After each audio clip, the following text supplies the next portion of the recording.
In 2035, technological advancements led to the creation of Connect, a virtual reality world that's as realistic as the real world. It featured lifelike AI NPCs, fancy swordsmanship, and magic, attracting over 100 million people. To get to this world, players use VR headset thingies to connect while in some space-looking pods. Next, we head over to the virtual reality game where we see some castle that has had better days. Then there's a blonde-haired warrior turned knife cushion. Of course, the dude bites the dust from that attack while some other soldiers witness what just happened. As for who did this, his name is Bae Do Yan, known as Crash in Game, looking fresh out of Assassin's Creed. Since it's one versus who knows how many, the soldiers feel like they've got this. So, they do the one thing anyone would do to their enemies: charge for an attack. However, they missed out on something. Along with having main character energy, Crash ranks number 13 in the entire game. On top of that, he's classified as a psychokinetic, and this allows him to control the swords that stabbed the fallen soldiers. Then he uses them to slice and dice up the attacking soldiers. After that, a bunch of archers fire a volley of arrows at Crash. But he's too pro for this, so he stops them with his psychic powers and makes the soldiers have a taste of their own medicine. Then Crash makes his way toward the surviving soldiers with a knife in hand and swiftly slices their necks. The remaining soldiers are frustrated by this broken OP ability. But before they can say any other thing, they're looking at a bunch of weapons all floating above them. It was at this moment they knew it was so over for them. Then Crash made it rain for his victims. Now all the soldiers are dead. Crash makes his way into the castle. He removes his mask and hood and seems to be searching for something. Then a random cough draws his attention, and it's from a man who's dressed like some pope, and things seem to be over for him as well. Crash's item of interest is a blue pendant around the priest's neck. He appears panicked as he believed the saviors of the world would be coming. However, all Crash wants is that pendant. He reaches for it and the priest suddenly grabs his arm. Summoning courage, he asks why Crash burned the cities and killed innocents. However, Crash doesn't care what he has to say. He snatches the pendant off the priest's neck. Addressing him as an old man, he told the king not to blame him, but the guild that colluded with the Empire. Shortly, reinforcements arrive, and that's Crash's cue to leave. He heads out, but the priest, with his dying breath, declared that everything would be as God intended, and he would pay for his sins. But Crash still doesn't care, and makes his way to a stone altar. He places the pendant into the conveniently shaped hole on the altar, and a secret passage is revealed. He goes down the staircase, and according to what he heard, it's the location of his target. Shortly, he finally finds it in a surprise. It's a mythical item, the very first of its kind in the world of Connect. According to the Connect lore, the major guilds colluded with the Empire 5 years ago, and this left the world in ruins. However, Crash doesn't have time to listen to NPC Pope lamenting about it, considering the 6 months of struggle he went through for the item. Connect eventually fell into the hands of these major guilds, and now Crash is the only guy who solo leveled all the way to the top 100. Anyway, he opens up his inventory, takes the mythical items, and is sure the guilds will not be pleased to find who took them. Now that's settled, it's time to leave. But something catches Crash's attention, and it's a game cartridge. He picks it up and wonders where it came from. But suddenly, there's an outburst of blue aura from his body, and things aren't looking good. Apparently, there's a connection error in the system, and one scream later, he wakes up in his pod, panicked and bleeding. Crash is frustrated because he thought he was finally making progress, but he doesn't have time to worry about that. Right now, some mafia guys are looking for trouble, and they're the ones who stabbed Crash, right in his own home. For the next plan of action, one of the men makes a call and reports that they have their target, so he asks what to do next. Unluckily, the boss gave instructions to kill Crash and retrieve his head. So with that, they go to restrain him. After hearing that order, Crash is pretty terrified, so he begs for mercy, but he's getting none of that. They cover his face using a bag, and he gets brutally stabbed to death. As Bae's consciousness fades to darkness, this fact of killing people over a game seemed too crazy. And just like that, Crash the pro gamer is no more. Out of nowhere, he hears a voice calling to him, and Crash 2.0 springs up from his bed. He takes a look at his new body and is confused since it was clear that he got stabbed to death. Beside him is a maid who asks if he's okay, addressing him as Lord Raoul. Of course, he's shocked by this, but more importantly, he spots a stats screen above the maid. From it, he learns that the maid's name is Anna and she's at level 3. Then a holographic screen popped up in front of him, making him feel like he was seeing something he shouldn't. The screen informed him that Connect's closed beta system had started. In addition, he can now use the user interface and there's one user online. Seeing this information, he realized he was a user. Muttering to himself, he thought this must be a joke. Then he connects 1 and 2 together and gets shocked to realize that he's in the Connect world. Standing on the balcony, he feels the breeze. But this time, things feel much more realistic compared to when he logged in as Crash. He recalled that the level of connection one had with Connect determined their strength in the game. Normal players had around 30% synchronization, but Bae Do-yeon in his previous life had close to 90%. Because of this, he held the top spot on the leaderboard for 10 years until the major guilds appeared. But now, all that time spent leveling up was just a waste. He dismissed his unfortunate situation and figured he was the only user in the closed beta. Then he reaches out his hand and learns he can still use his inventory in the closed beta. A screen pops up in front of him, scanning his information. His plan is to use the information and power from his past life to get to the top again. Suddenly, a strong headache hit him. He realized that he was Raoul Ashton, the youngest son of Count Ashton. The Ashton family is one of the big 5 families of the Reuben Kingdom, but they're the first to fall in Connect. Even though they're one of the 5 esteemed military families, they didn't experience the best. The Count died from an illness, son number 1 died in battle, and son number 2 went MIA. Then a coup occurred after the youngest son inherited the county. During these disasters, the region's protective barrier broke, causing a monster invasion and the end of the family. And currently, Crash is the youngest son of said family, Raoul Ashton. He looks at the beautiful scenery, but it's a shame it'll all be gone in 3 years. However, he's determined to change how things will happen. He's no longer Bae Do-hyun or Crash, making this his last chance at life. After suffering as Bae Do-hyun, it'll be sad to lose that chance again. And to do that, he must start the training arc. At the same time, he also spots a sword. In 1 month, House Ashton will begin the coming-of-age tournament. If he makes it to the semi-finals, he'll get into the Kingdom Academy and will get stronger there. He picks up the sword from earlier and unsheaths it, looking like a proper warrior determined to protect his life. However, after a few swings, he falls on his face. He wonders why he's tired after just a few swings, so he checks his status. He finds out he's at level 5, which is just 2 levels above his maid Anna. Obviously that's no good, so he has to start his tournament-worthy training. A month later, and it's the day of the tournament. Raoul's shocked to see so many participants in the tournament, including a few guys who can easily snap him in 2. He remembers his training and all the pain he went through in the past month to get past the qualifier. He hides behind a huge pillar to check his status, noting that his level is now 13. After seeing that, he's confident he'll have enough stamina for them, plus he has a plan for the matches. As he was going back to the arena, he senses an attack launched at him, but he quickly dodges it. Raoul turns to spot who's responsible for the attack, and he recognizes him as Dion with 2 of his cousins behind him. This dude who's obviously making fun of Raoul is the second son of Viscount Austin, Raoul's uncle, so that means Dion is Raoul's cousin. Normally, Dion always treated him poorly during swordsmanship training. The instructor allowed it because of the family motto, to train like it was real, and that everyone was equal on the training ground, with no one responsible for injuries during training. So, Dion was just a scumbag who took advantage of that rule to bully others. Anyway, Dion tells Raoul to withdraw and threatens to break every bone in his body. He makes fun of Raoul further as he passes by. According to some intel, Dion is expected to win the tournament. However, with a smirk, Raoul is determined to crush Dion in the finals. At the Ashton County Castle, a butler presents the tournament report to the Count. The Count takes the document, asking if there was anyone useful on the list. He takes the report and is shocked by what he saw. He asks for Raoul, and the butler answers that Raoul had gone back to his room after finishing his meal, thinking Raoul had used up all his strength during the qualifier and had gone to rest. From that response, the Count tells the butler to go. His name is Count Melvin Ashton, Raoul's father. After the butler left, Melvin burst into a loud laugh in his office, staring at the tournament report on his desk. He thought to himself that Raoul really was his son. Staring at Raoul Ashton's name on the qualifier report, he felt pride, realizing that Raoul had made it to the group stage. Melvin never forced Raoul to learn how to wield a sword, because he was weaker than his brothers. But then, Raoul started training a month before the tournament. He remembers that Raoul couldn't handle 10 minutes of training, but never gave up.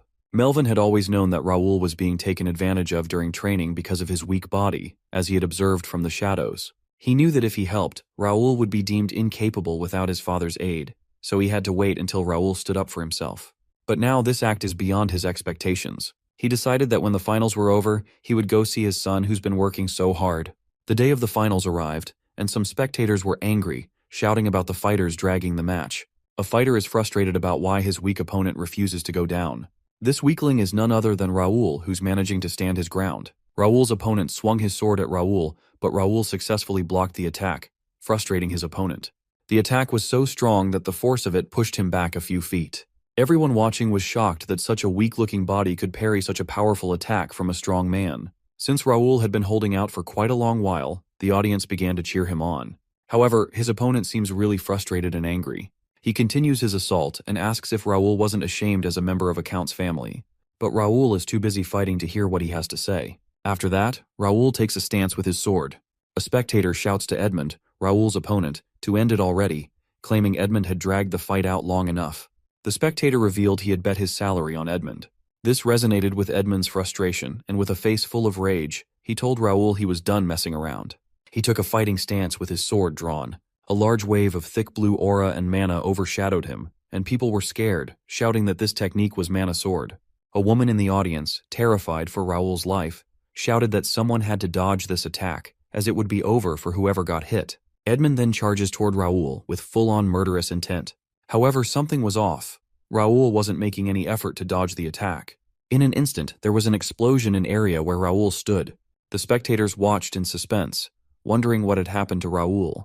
But actually, the referee interfered with the match, declaring it over and announcing Raul as the winner. After that miraculous victory, Edmund protests about the results, asking how Raul was the winner. He believed to be on the verge of victory, but the referee calls him a fool and points to his neck. Edmund saw a tiny cut on his neck where blood was flowing and was terrified, realizing Raul was aiming for his neck. This realization shook him to his core, making him fall in fear and panic. Raul moved closer to him, saying they would talk about his disrespect towards himself after the tournament, with an intimidating look. And of course, Edmund is terrified to hear that. After the match, Raul went home, where Anna, the maid, welcomed him. As soon as he entered his room, he burst into excitement about the fact he won. He pulls up his status screen and spots an update that he has leveled up his swordsmanship to level 9. Seeing this made him smile faintly, thinking that the plan had worked. His plan is to fight stronger opponents to gain more XP and level up quickly. This plan only worked because he's playing in hardcore mode, which grants more experience points, but he can't be revived if he dies. At first, this wasn't the best kind of news to hear, but he wouldn't have been able to level up by so much if he was in normal mode. More importantly, he acquired 5 unique traits, with one being Psychokinetic Meister from his past life, and another being Royal Lineage of rank A, while the other 3 were blocked and not available. And you can expect he's going to use them in future matches. Speaking of those, he effortlessly defeated his opponents, winning each match. This feat shocks the crowd since he somehow made it to the grand finale. Some say he's lucky, others say he's cheating, but one thing they don't know is that players can use supernatural powers. But Raul decided it would probably be better to keep it a secret that he could use psychokinesis until other players show up. He felt quite confident in his acting skills, believing he could hide such a secret effortlessly. Then there was a knock on his door from Ivana. He told the person to come in, and the gray-haired butler who served Raul's father entered to check on Raul. He replied that he was perfectly fine, even noting that if he did get hurt, there were priests and healers on standby. Ivan placed a hand on Raul's shoulder, advising him not to let his guard down. With a smile, Ivan reminded him that there were wounds that priests could not heal. Raul acknowledged with a nod, assuring Ivan he would be careful. This display of concern surprises Raul since it's an experience he was not used to from his past life. He then asked Ivan about the thing he had requested. Ivan handed him a paper, saying he had done as Raul asked. He also expressed concern about Dion, who was very powerful. Raul assured Ivan not to worry, confident he would win. Ivan bowed his head, trusting Raul, then left the room. As Ivan left, he thought to himself that Raul's confidence matched the Count's when he was younger. However, Ivan was aware that Sir Dion brutally wounded anyone he faced. Raul, smiling at the paper Ivan had given him, looked at the betting prices involved in Ashton County's betting system. The county had created a legal betting system for the tournament's success, and a part of the rewards also went to the participants. So with this, Raul now has enough capital to secure his place in the family. The next day, Raul arrives at the arena, and the only thing left for him is to crush Dion in the final match of the tournament. It's now time for the final match, and both opponents prepare for battle. While the crowd cheers for who they think will win, Dion calls out to Raul and promises to make sure Raul regrets his decision to compete. He taunted that the people cheering for Raul would soon realize how worthless he was, adding that it would be a sight to see Raul crawling with his limbs cut off. But Raul yawned and didn't care about what he had to say. This angered Dion, making him instantly charge up his mana for the arrogant brat, shocking the spectators. Raul remained calm, thinking Dion was just acting tough. He checked Dion's stats and saw that Dion's potential talent was only B rank. While Dion might look impressive, that was his limit. The match had begun, and Dion charged in for the first attack. However, Raul successfully dodges by leaping into the air. He then counters with a strike that Dion blocked, making him the first to attack. The force from this attack makes Dion skid backward. His face twisted with anger, and he called Raul a show-off. On the other hand, Raul figures that Dion's elasticity was below his expectations. Dion charged again with powerful swings, but Raul dodged them effortlessly as if they were child's play. This frustrated Dion, who couldn't understand why he couldn't hit Raul. Blocking all of Dion's powerful strikes with ease, Raul could see Dion's sword clearly. Then he used his foot to trip Dion. As he fell to the ground, Raul figures he was just like every noble, all talk and no real experience. Dion fell heavily on his face, and Raul couldn't believe such a weak guy was taking advantage of him. This fact he fell face first makes Dion furious, and he vows to kill Raul with purple mana enveloping him. However, Raul was unfazed, thinking the only thing Dion knew was Mana Sword, feeling pity for him as a waste of talent.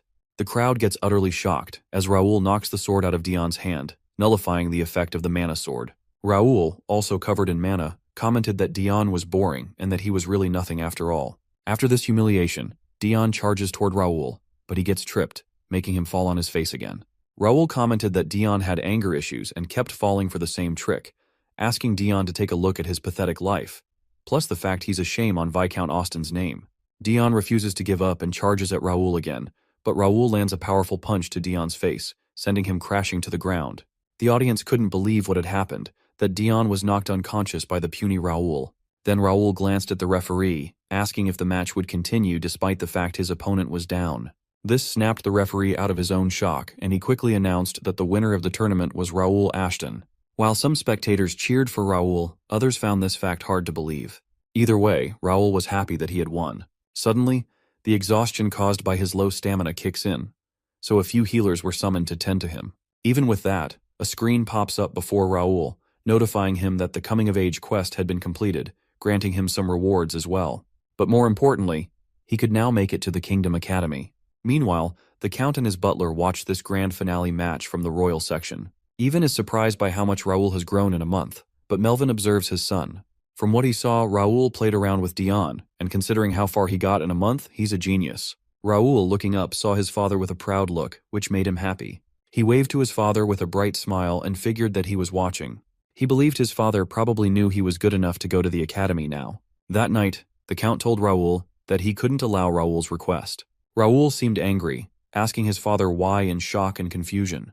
He reminded his father that he thought he could go as long as he made it to the semifinals. His father replied that this was situational, explaining that Raul needed to stay by his side longer, and mentioning that Raul fell after the match because of his weak body. Raul reminded his father that learning about the sword was a lifelong journey. Boldly, he told his father he was determined to go to the academy and learn more, and wasn't going to let his father stop him. His father, shocked to hear this, felt relief at the same time, realizing Raul had really grown. He stands up, then tells Raul that if he really wants to go, he will have to get past him, drawing his sword for combat. With the intense mana, he doesn't plan on going easy on his son. On the other hand, Raul is intimidated by this, and the question is what he'll do next. A month later, an army of soldiers escorted a carriage. Inside this carriage is Raul, who managed to escape his father. As for that moment, his father challenged him to a duel, so Raul accepted the challenge and clashed swords with his father.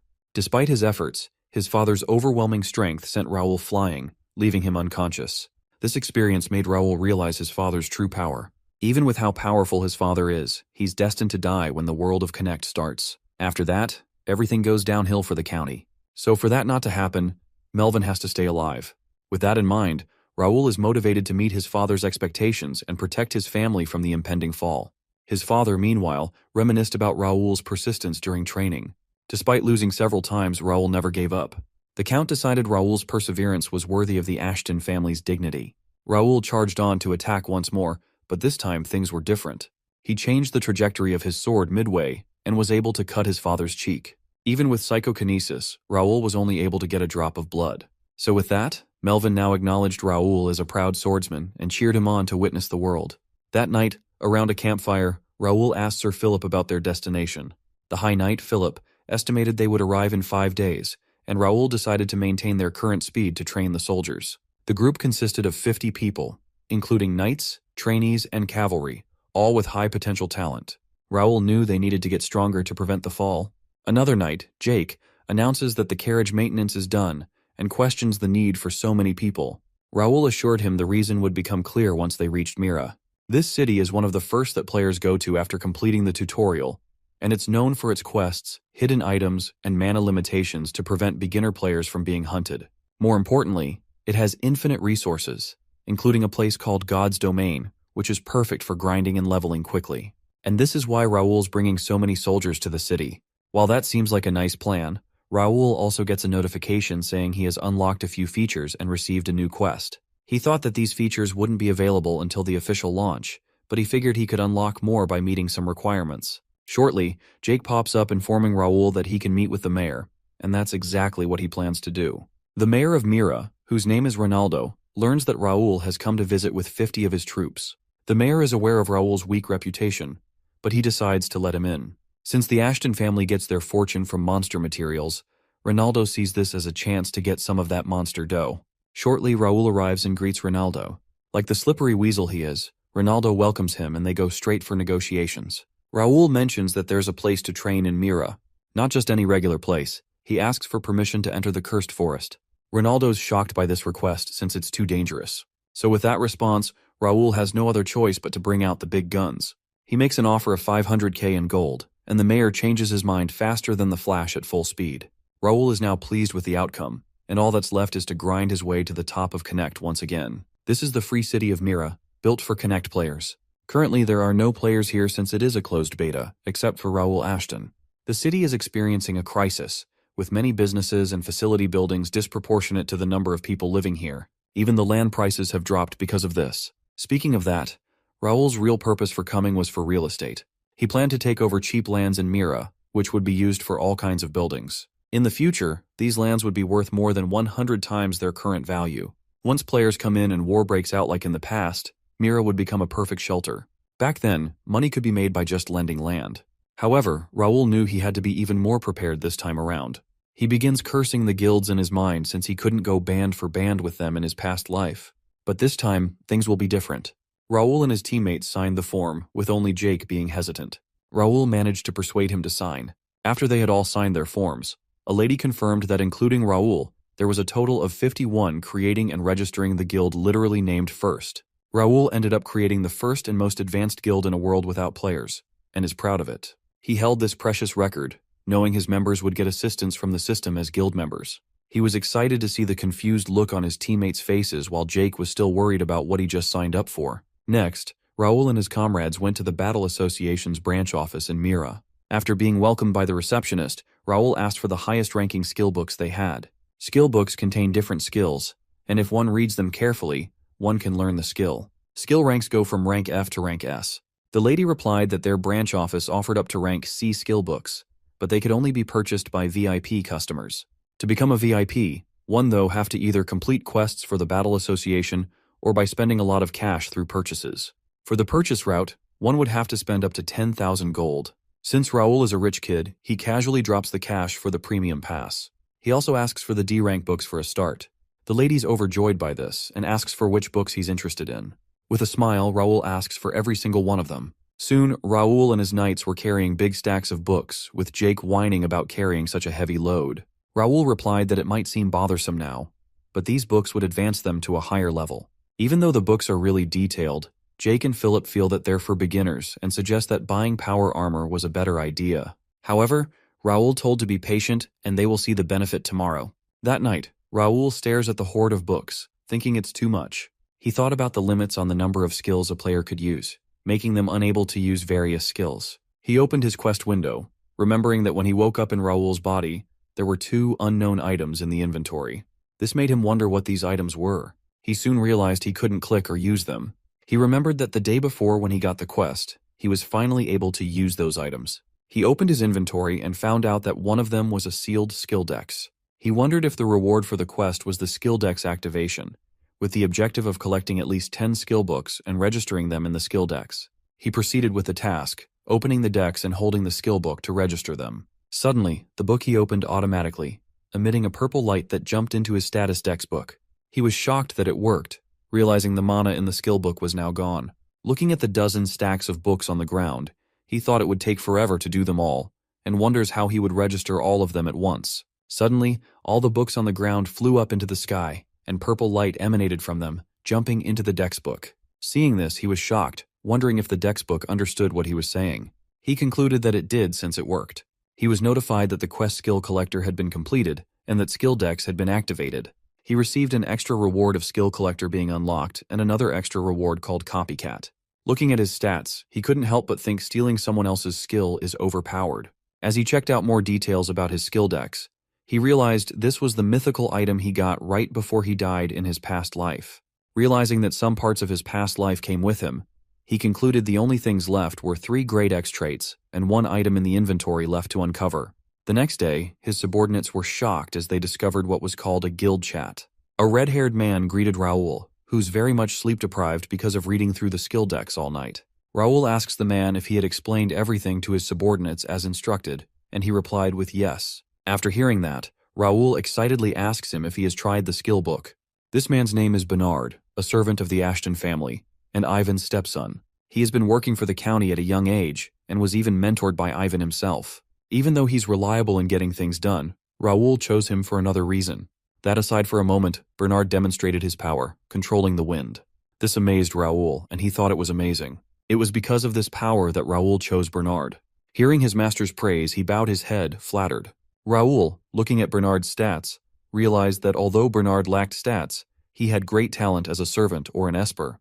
With this, Raoul was done with his preparation, so he told Bernard to get ready. He then explained that they were leaving for God's domain, aka the Cursed Forest, as soon as the knights were used to everything. As they entered the Cursed Forest, they were greeted by various monsters. One of these giant monsters confidently swung its giant axe at Raoul, shattering the ground. Raoul jumped up and dodged the attack easily.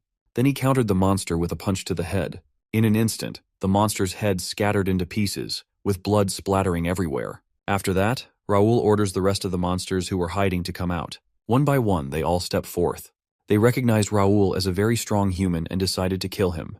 The leader of the monsters gave a charge, and the monsters started running towards Raoul, surrounding him in an instant.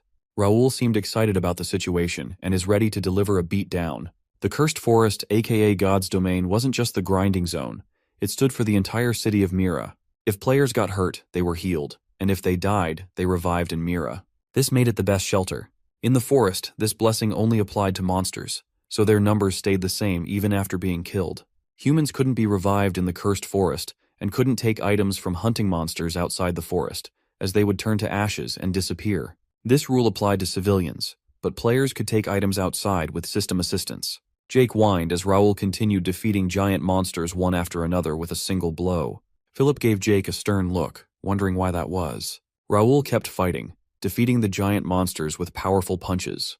Their leader, seeing its subordinates being defeated, wonders about the kind of power Raoul had. So, to demonstrate, Raoul lifted various weapons using his psychic powers, shocking the monster leader. Raoul directs and shoots these weapons at the monster, explaining that this is psychokinesis, and Jake says the same thing as well. Now the monsters were slain. Jake commented that it was a convenient ability. However, Philip wants him to do less talking and more skinning. Jake sighed loudly, saying he didn't come all the way to Mira for this, but admitted they had made good progress from the training. The treasure of the ogre monsters was stored in a huge bag, and then Raoul thanked his subordinates for their help. He told them they could get stronger by studying the skill books. Philip, hearing this, knew the young master was right. Suddenly, Philip drew his blade because an ogre was charging at them. Then he used Hangitsuzan, swinging his short blade and cutting the ogre in half. From that display, it was the reason why Raoul invested in skill books rather than power armor. Philip's eyes widened in shock at his feat, realizing he had quickly learned a new skill. He was intrigued by the young master, fascinated by his knowledge. Suddenly, the guild chat screen popped up in front of Philip, and what he saw shocked him. He alerts Raoul about this, and the young master is also aware of it too. So he orders that they return to Mira immediately. Meanwhile, the rest of Raoul's subordinates in the city were being persecuted with swords. Their persecutors drove swords into their backs, commenting that they should have done this earlier. One of the persecutors said it was hard to hold back after seeing the Ashtons walking around. Another persecutor, with similar hair, commented that his brother should have listened to him earlier to do this sooner. The persecuted men cried out in pain, asking why this was happening, while the persecutors slashed through them.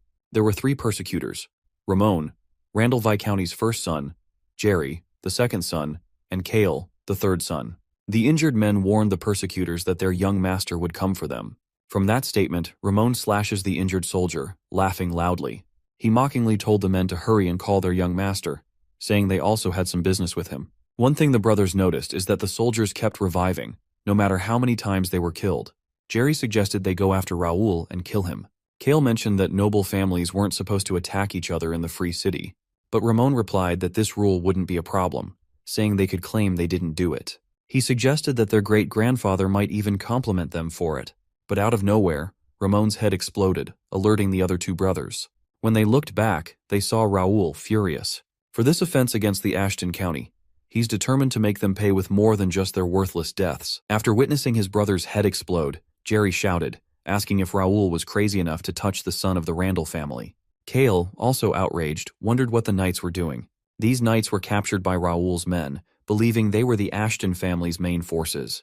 With that settled, Philip informed Raoul that they had surrounded the Randall Knights as ordered, and ensured there were no civilians nearby. Raoul praised his men for their good work. Using his psychokinesis, he lifted his injured men, floating them in the sky and telling Bernard to take them to the shrine. Raoul opened his inventory to retrieve his sword, telling his men he would clean up the garbage himself.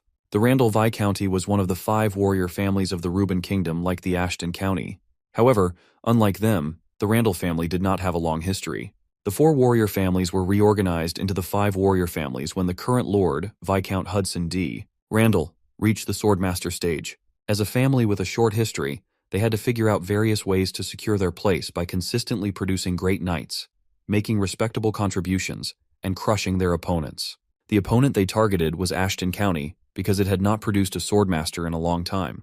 Plus, they were the least politically inclined, making them risk-free. Many conflicts between these two families occurred across the kingdom, mostly initiated by the Randall family. Everyone expected the Randall Viscounty to win, given their numerous swordmasters. Like the other encounters, the same thing was expected in this scenario from the people of Randall. Jerry was the first to worry, pondering Raoul's unusual strength. He was even more baffled when Raoul pulled a sword out of thin air.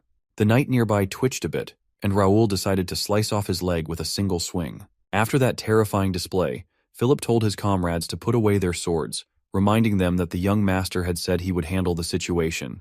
A particular knight of the Randall family with yellow hair couldn't believe Raoul's subordinates were actually putting away their swords, wondering if they were insane. He thought he couldn't complain about the situation as it favored them. Kale was furious, asking if Raoul was really going to fight them alone. As he swung his weapon at Raoul, he told him this was not training. But with a single swing of his sword, Raoul cleanly cut him into 2. Jerry, concerned for his brother, called for the knights to help. The knight with yellow hair stepped forward since he had no other choice. He wasn't so keen to take advantage of a 15-year-old kid. He noted that if he didn't act while his comrades were going down, it wouldn't be the right thing to do. Raoul checked the man's stats and found out his name was Jeremy, the Randall family's main weapon master who wielded a rapier. Seeing the warriors with Jeremy, Raoul thought they must be the elites. Jeremy and his elite warriors took formation, ready to attack Raoul. After checking their stats, Raoul noted the leader's level was 65, while the other elites were around level 60. Raoul's current level was 45, and he knew he couldn't win against them normally. The elite warriors suggested that Raoul should stop his assault, but he doesn't care. Raoul jumped and charged at them. With a single swing, he slices one of the soldiers. Then he uses a technique called bear strike to strike the ground. Soldier number 2 tries to see within the dust and smoke, but it's his turn next. Raoul slices through the guy. Finally, Jeremy launches an attack which surprises Raoul. But fortunately, he defends himself from the attack which sends him back a few feet. As the dust cleared, Jeremy asked his last subordinate if he was okay, and he replied yes. Just like that, 2 of Jeremy's comrades went down. He recalled hearing that Raoul was weak and didn't know how to wield a sword. But since he's much different from the rumors, he draws a dagger and has to get serious. Meanwhile, Raoul told Jeremy to bring it on. Raoul recognized the weapons in Jeremy's hands as a parrying dagger and a rapier, wondering if Jeremy was using Randall Viscounty's sword skill known as Shooting Star. Jeremy, seeing Raoul unflinching and ready to attack, commented that he liked Raoul's bravery. He noted that every wound healed in Mira and told Raoul he couldn't fight them alone. However, that's not the case. Raoul figures that Jeremy and his knights didn't even train after arriving in Mira. Jeremy was shocked to hear this, wondering how Raoul knew. The shocked look on Jeremy's face made Raoul realize his guess was right. He points out the 2 soldiers he had cut down earlier and how they were shaking in their boots even after their wounds had healed. This was proof of his hypothesis, showing that Jeremy's soldiers were not used to death. Jeremy, hearing Raoul talk, realized that Raoul understood more than just combat. He could see everything, and he acknowledged Raoul as a threat. As Jeremy was about to charge forward, he told his elite soldiers to cover him from the back. Then he launched himself at Raoul, and the 2 exchanged blows. In a fraction of a second, Jeremy successfully grazed Raoul's face. along with several cuts on his body. The elite soldier, seeing an opening, charged forward to deliver the finishing strike on Raoul.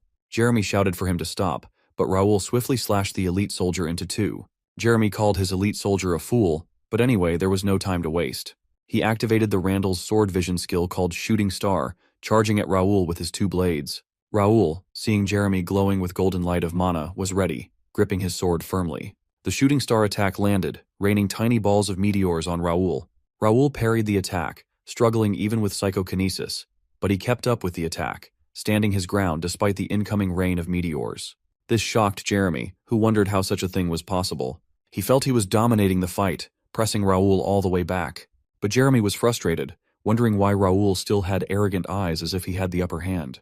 Still, Raoul blocked the attack with confidence, then mentioned 100%. Jeremy, shocked, wondered what Raoul was talking about. Raoul swung his sword powerfully and knocked Jeremy's swords out of his hands. The system notified Raoul that the opponent's skill examination was 100% complete, and Copycat was ready for use. The function of the Copycat skill was to copy the exact moves and engrave the skill into the decks. Jeremy watched helplessly as his two swords flew high into the sky. In an instant, Raoul activated Copycat, using Randall's sword skill Shooting Star, sending a rain of meteors on Jeremy. Jeremy, seeing the Shooting Star attack approaching, was terrified, freezing in place. He wondered how this was possible, knowing the attack Raoul unleashed was definitely Shooting Star. As the rain of meteors came pouring on Jeremy, he used his arms to shield himself. Taking on the full brunt of the Shooting Star technique, Jeremy was angry and frustrated, wanting to know who betrayed them and taught Raoul this sword skill. Raoul, now close to Jeremy, informed him that it was Jeremy himself who had taught him. Jeremy, confused by what he just heard, asked what Raoul meant. Before Jeremy could react, Raoul drove a dagger through Jeremy's belly, making him fall to his knees. The sword skill of the Randall's Shooting Star was now fully integrated as part of Raoul's skill. Raoul stood over the defeated Jeremy, thinking to himself that it was now over. He acknowledged that using the rank S skill Copycat was difficult, since it was overpowered. Copycat, a skill he learned with the skill decks, allowed him to copy the opponent's skill, but could only copy one skill at a time. During its activation, the user couldn't lose sight of the target, as losing sight would reset the examination rate. This was why Raoul didn't blink when taking Jeremy's attacks. It was also impossible to steal a skill unless it was a one-on-one fight. Raoul displayed his skills, satisfied with the numerous skills he now possessed. He thanked the skill decks that allowed him to use 3 more skills, noting the selection slot on his screen that allowed him to freely use 2 skills registered in the skill decks. He planned to use it soon.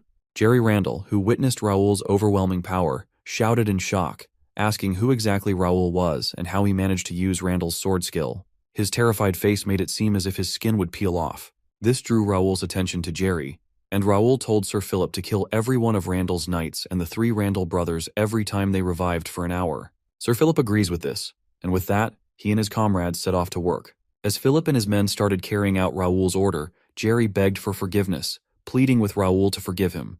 Raoul, with a stern face, glanced at Jerry, telling him it was blood for blood. As he walked away, he thought to himself that this was not Earth or a game. This was the reality presented to him. He resolved to do everything to not lose again. Even if it meant wading through a pool of blood, he was determined not to lose. The mayor looked out of his tall office window with a monocular, surprised by what he saw. According to the plan, the Randall Viscounty was supposed to attack Raoul, and the mayor would get his share after mobilizing guards to help. However, the mayor was shocked to see Raoul standing gallantly over 15 defeated knights. Raoul looked in the direction of the mayor's office, as though he could see the mayor from such a far distance. After seeing this, the mayor ducks in fear to avoid being seen. He sat on the ground, wondering how Raoul found out he was there. He panicked, calling Raoul a bastard in his mind, and wondered if Raoul was not just a rich and good-looking pushover. Then he started thinking if Raoul was a hidden swordmaster of the county, which terrified him. If that's the case, he figures that Raoul must have known all his plans. As his nerves started calming down, he planned to be more friendly with Ashton County in the future. Raoul thought to himself that he might have overdone it a bit with the punishment. But still, he did get some juicy rewards out of that quest.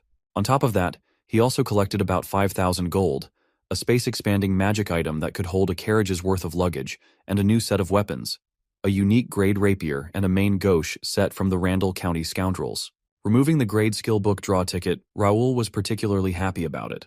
He was anxious and excited about it, praying it would be something amazing. As he ripped the ticket, he changed his prayer, hoping it wouldn't be a dud.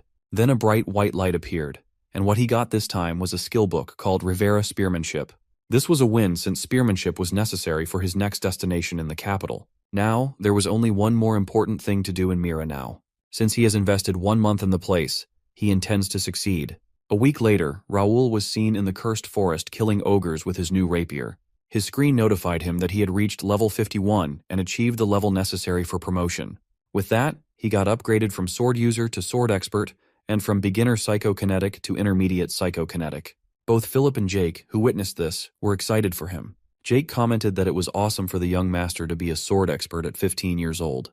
Raoul stretched his hand forward, raising some rocks around him. Then, he jerked his arm downward, directing the rocks to shoot like bullets to the ground. Raoul didn't stop there. He removed his sword, rushed forward, and activated the bear strike technique. He leaped into the air and struck the ground, shattering it.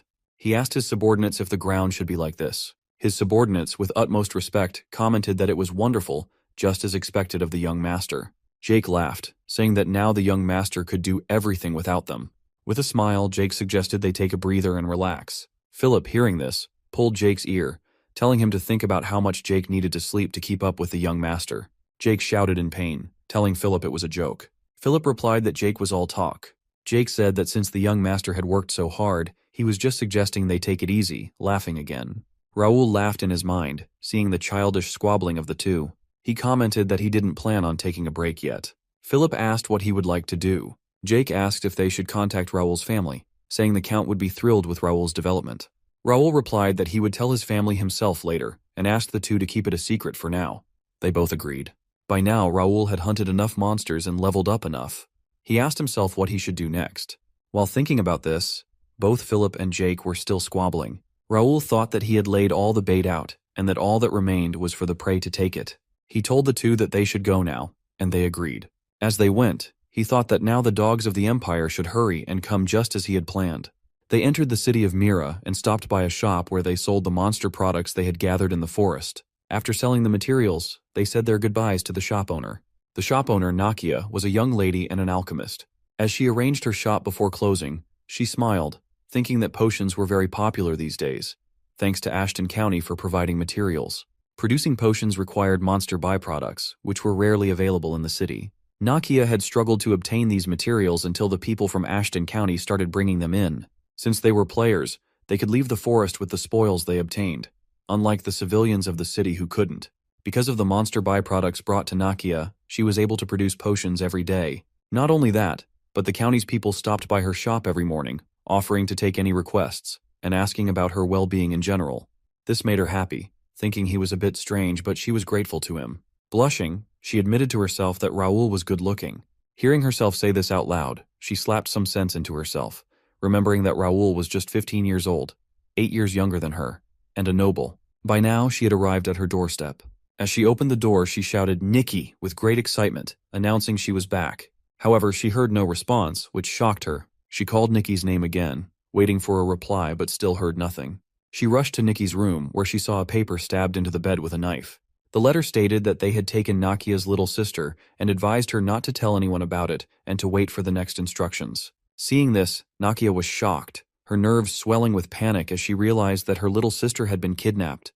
Nakia dashed out of her house, running through the city with a look of horror on her face. As she ran, she thought about Nikki's life being in danger if she left the city. She muttered under her breath about the kidnappings and how the city government claimed to be investigating.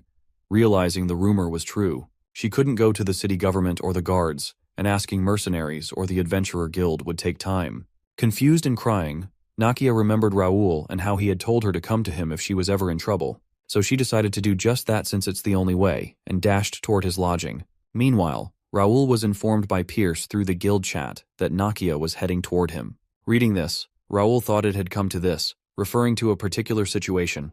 He instructed his subordinates to get into positions, stay on their targets, and report any changes. Raoul accessed the Connect community known as Link Cafe, an information treasury holding hidden pieces of information in Connect.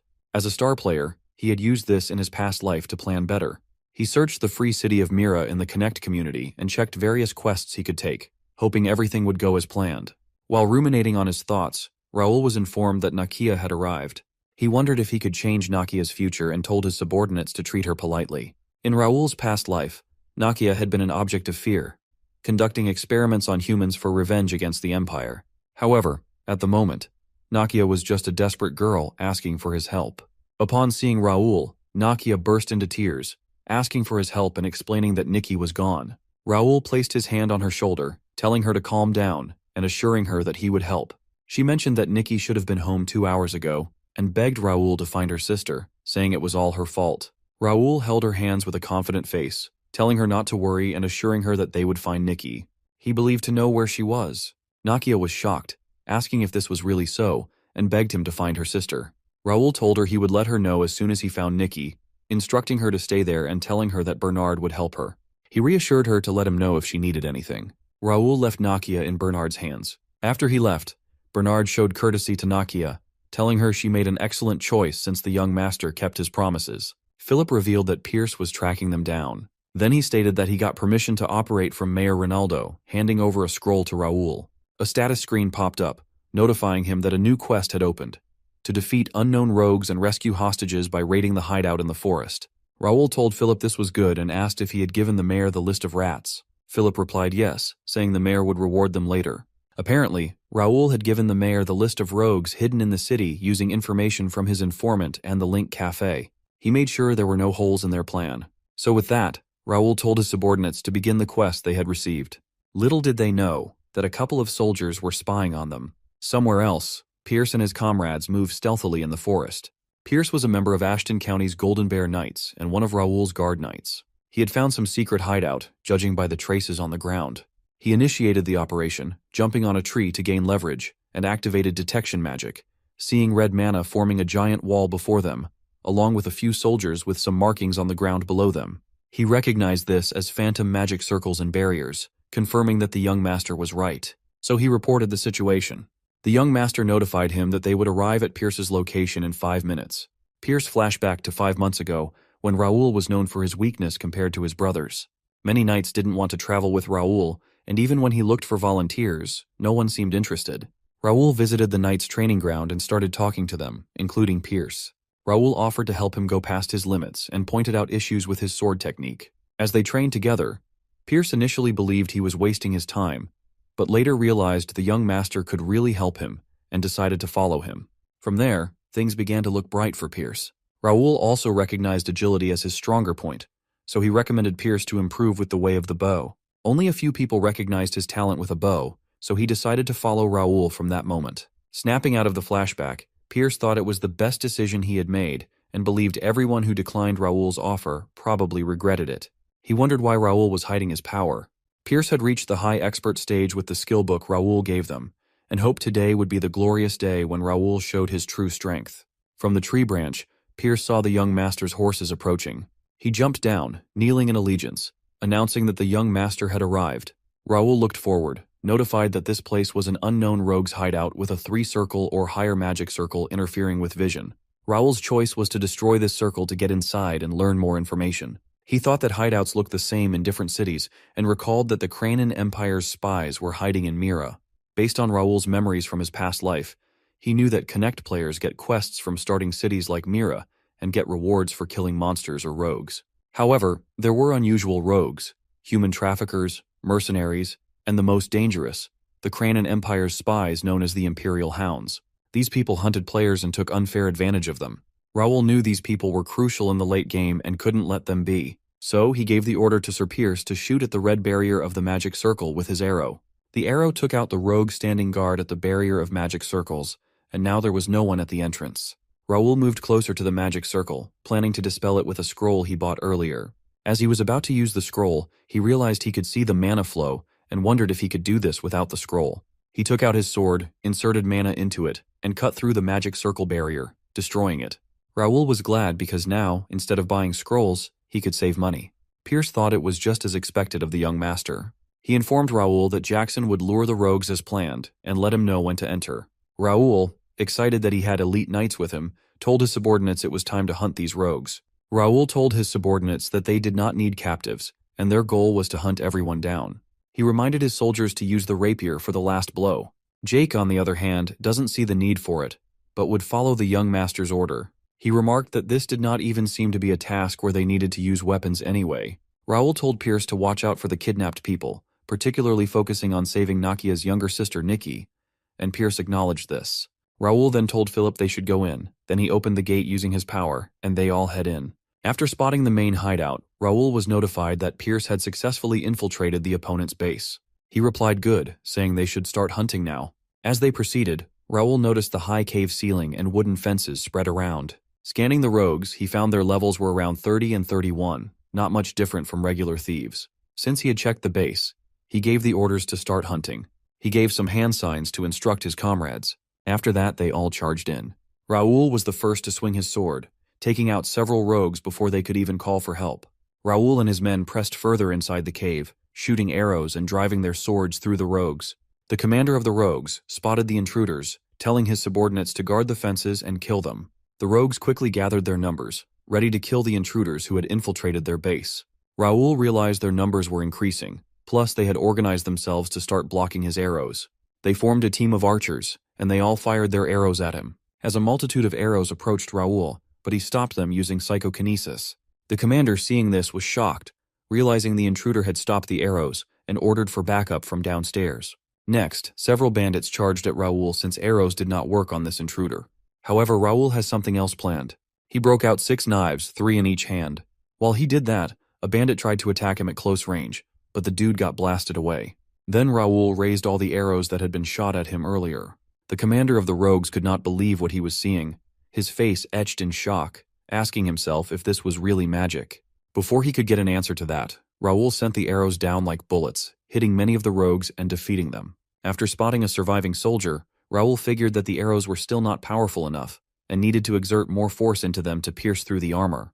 So, he leaps towards this rogue and delivers the finishing blow, also wondering where his teammates are. Speaking of them, they're going sicko mode on the rogues. Jake finishes off one rogue, looking a bit frustrated. Raoul recognizes that was his way of rebelling, showing that he did not want to use the rapier. His movements were wasting mana, and Ashton told him not to do that several times since that leaves traces of swordsmanship. Either way, he doesn't need to worry since they're almost done taking care of the small fries. Shortly, Pierce reported to Raoul, apologizing that they could not find Nikki. Raoul replied it was okay, asking if Pierce had explained things to the captive villagers. He did that and also distributed clothes and food to them. He also told the captive villagers to wait in one place until the battle ended. Jake asked the young master if he really thought there were other enemies. Raoul replied that there were other enemies, asking if Jake did not think it was a little weird.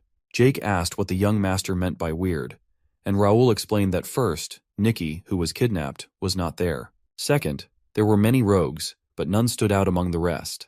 Lastly, there was a magic circle at the entrance, asking if anyone had seen a wizard there. No one had seen anyone like that, so this probably meant the important people and captives were in another place. Jake smiled, saying it was true, but if they couldn't find that place, it would all be useless. Pierce commented that he actually checked some suspicious-looking places but could not find anything with his ability, thinking there could be a high-level magic circle or system. Raoul patted Pierce's shoulder, commending his improvement within 1 month of joining the guild. Pierce thanked the young master for his praise with Jake jealous in the background. But anyway, Raoul asks that they follow him since he may have an idea of where they are. Raoul led his subordinates to a hut, telling them to search the hut and report right away if something seemed suspicious. After searching, they couldn't find anything suspicious and had arrived at the 4th hut. But in this one, Raoul detects something, drawing his sword and informing his men to get ready. He kicks a table away, then stabs the floor of the hut. The impact made the wooden floor scatter, revealing some metallic doors. They pulled the doors open and saw secret stairs leading to the basement. Shortly, Raoul detected that something was approaching.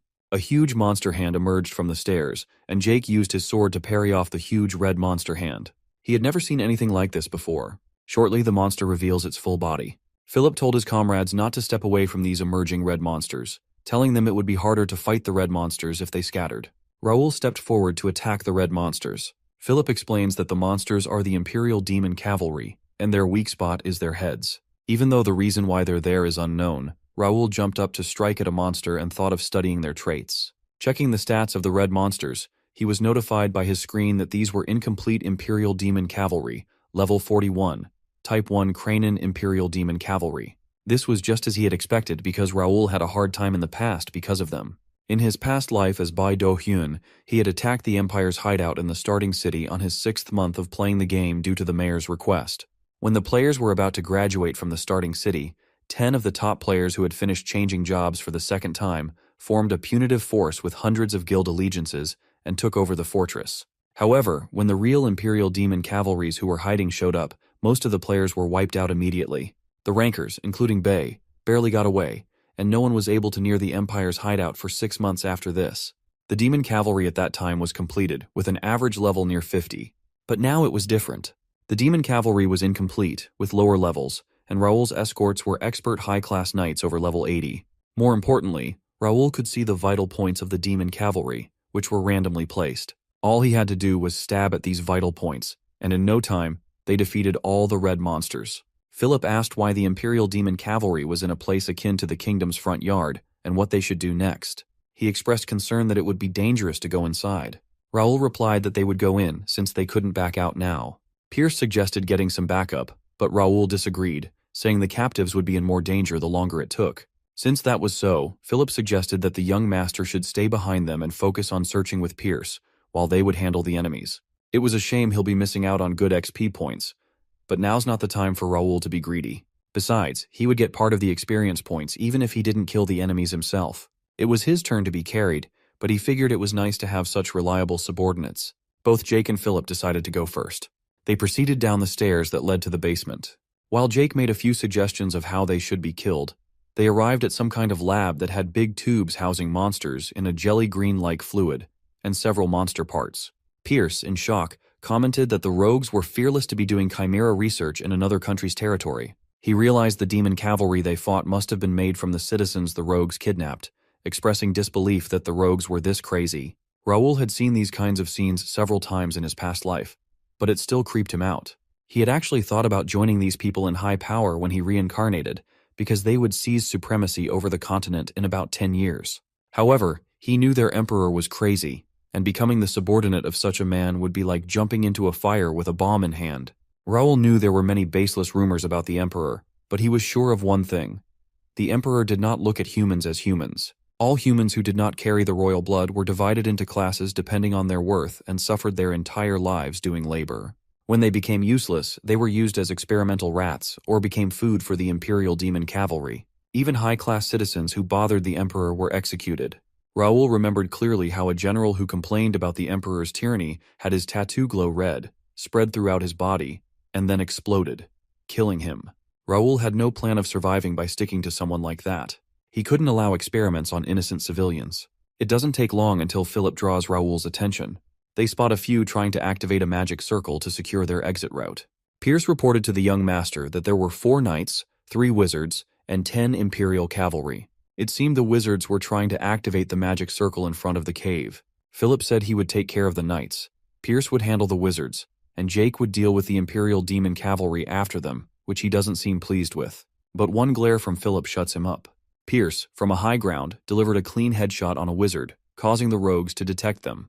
Raoul gave the order to attack, and he and his men started charging towards the rogues. As Raoul was running, he drew an arrow and figured that the 5 circle wizards had to be taken care of first. Seeing the red magic circle shielding this wizard, Raoul knew ordinary arrows wouldn't work. He decided to put some psychokinesis over it and make a psychokinesis pathway for the arrow. After that, he shot the arrow which broke the barrier and took out the wizard.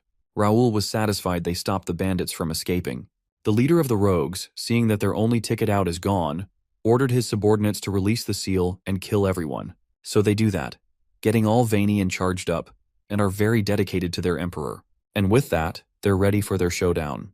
As the elite rogues approached, determined to battle for their emperor's honor, Philip intercepted them. Raoul quickly realized that Philip was struggling against these elite rogues. It was surprising to Raoul that Philip, an expert high-class knight over level 90, was not enough. Checking the stats of these elite rogues, Raoul saw their stats had increased, possibly due to the red tattoo's effect. Even Jake found it difficult to confront the monsters, unlike the earlier ones. Jake asked through the guild chat if he could kill the monsters with a regular sword, since the rapier would only make his life difficult. However, Raoul mentioned the fact Pierce and Philip are still okay with it, but he's the only one complaining. He brought up this plan since Raoul trusted his ability, but it seems they'll have to dial it back. Jake gets riled up after that message, explaining that he thought Pierce was having a hard time. Now he charges toward the enemies with his newfound determination to not be the loser of the bunch. Seeing this, Raoul sighed, deciding he should act too. He approached one of the red monsters, identifying its weak points and defeats it. Jake was shocked by this and wonders how Raoul finds them so easily. The leader of the elite rogues, not expecting to be overwhelmed, questioned who these attackers were. Seeing the rapiers, he concluded they might be from the Randall Viscounty, but doubted it based on their swordsmanship. Jake retorted, questioning why a man about to die needed such information. The leader gets enraged by this insult to the Imperial Hounds. He then spots Raoul, believing he might be the leader, and now, he found a way to survive. He does something that fully transforms his comrades into red monsters, shouting for the Emperor's honor. Raoul, recognizing this as a black sacrifice, was shocked. The red monsters charged at Raoul and his men, delivering powerful punches. Jake blocked with his shield but struggled with the strength of the blows. Raoul knew the black sacrifice was a skill that burned life energy and mana for short-term incredible strength. Judging by this skill's use, Raoul thought they must be planning something. His subordinates warned him to be careful. The leader of the elite rogues donned power armor and charged at Raoul. While that happened, he checked the power armor's capabilities. Philip tried to intercept with a powerful mana sword strike, but it left no scratch on the enemy due to the force field. The enemy ran past Philip, reaching Raoul with great speed and launching a powerful punch. However, the rogue's punch doesn't go through. Raoul's hand suddenly glowed with strands of golden light. Seeing this, the enemy was shocked and questioned if Raoul was a power armor user. Not just a regular one, it's power armor with shifting parts. Recognizing the danger, he decided to finish Raoul quickly. As for Raoul, he planned to dodge using the C-rank skill flash. However, a message on his screen notified him that a hostile power armor had been encountered, waking Regnator. Raoul had the qualifications as a sword expert and middle-class psychokinesis, meeting the minimum requirement to activate Regnator. The golden light solidified into a shining arm armor. However, he didn't have enough mana to complete the activation, and the system searched for other energy sources. The system then informed him that intermediate-grade psychokinesis had been successfully fixed in shape, partially activating the Regnator. Feeling the power coursing through him, Raoul realized he had power armor. This armor has benefits like a barrier blocking all physical attacks weaker than a mana blade, canceling out at least 3 circle magic and increasing mana and physical abilities. However, it's a piece of equipment only for NPCs, and the only way for them to fight against the player's outbursts. But somehow he's acquired that same equipment, creating a shield around him. The enemy, frustrated by the ineffective attacks, readied for a full-force assault. He created a shockwave that broke Raoul's defense. After that, Raoul retrieved his rapier and activated the shooting star technique, breaking the enemy's barrier. However, the rogue doesn't plan on going down alone.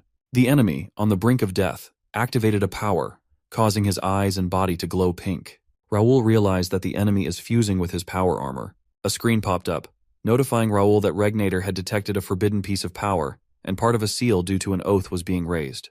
Raoul's body glowed with intense golden mana and light, his eyes turning golden. The mana around him was immense, as Regnator showed its true self temporarily. The intense golden light covered Raoul, forming a giant armor around him, still glowing brilliantly. Raoul was glowing in his golden power armor, exuding mana flames. The enemy was also glowing, his armor fusing into his body, turning him monstrous. With lightning speed, he approached Raoul with a powerful blow. Raoul found the enemy disgusting as he braced for the punch. The impact caused a massive explosion, sending monsters flying and Raoul's men shielding themselves. When the fire died down, Raoul was seen blocking the punch with his armor.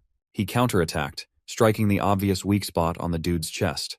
With a few more attacks, the enemy cried out and was defeated.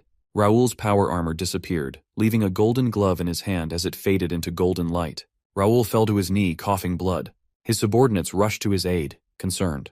Raoul signaled he was okay, though he had never felt this way, even as a player in his past life. Staring at the golden bracelet, he thought he glimpsed eternal power. This time he borrowed the item's power, but he vows to achieve that level of power one day. In the basement, they found teleportation devices and mana stones. Pierce reported finding Nikki and other hostages, but some had died. Raoul ordered his subordinates to gather the belongings of the deceased for their families.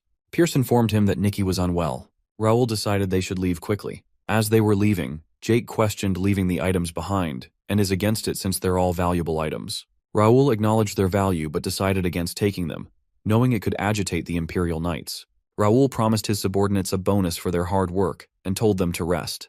Jake, excited about the bonus vacation, marched toward the city. Raoul wondered if Jake was stupid or smart. Pierce reported that they had lured their target as planned. Raoul was curious about their target's reaction to the trick. The target here is the 3 Randall brothers, who were frustrated from tracking Raoul and are seeking revenge. They tracked him down to the forest after they mentally healed from their last experience, and even lost their money and swords. At that time, they couldn't use their mana skills in the city. But this time, They were confident they couldn't lose with 12 knights and their leader, Jeremy, having power armor. Their guide led them through the forest. They realized the area looked dangerous but pressed on. They found chests of gold and valuable items, momentarily forgetting their goal. And best of all, they found some power armor. Meanwhile, Raoul and his men approached the city gate. Raoul's subordinates welcomed him with torches, happy to see him. Philip thanked them and reported the raid and rescue in the East Forest. Raoul asked about the others. One replied that they came after the mission. These were Raoul's trainee knights and first guild members. 6 had surpassed the expert level, and the rest were ready to become experts. They were gathering supplies from other hideouts. Raoul now had over 100 members, making it difficult for normal rogues to stand against them. Raoul commanded everyone to proceed into the city. The guards were shocked by their numbers. Raoul, carrying a young girl with blue hair, located the captain. The guard replied they had guided the civilians as requested. Raoul praised their work. The city's people were chattering, shocked by the rescue. Nakia, among the crowd, shouted for her sister. Raoul stepped down from his horse, telling Nakia that Nikki was safe, and she thanked him. Raoul said Nikki needed treatment at the mansion and called Bernard to make arrangements. Bernard confirmed a priest was already at the mansion.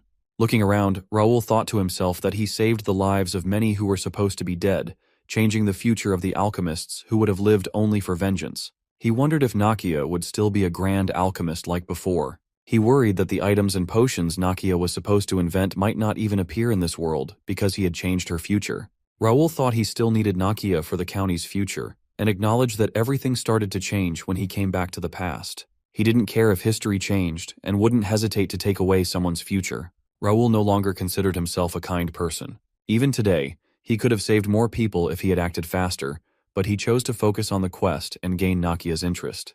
He still completed the quest overnight and saved everyone he could have. Raoul believed the city would be safe now and that the mayor would visit with rewards when the sun came up.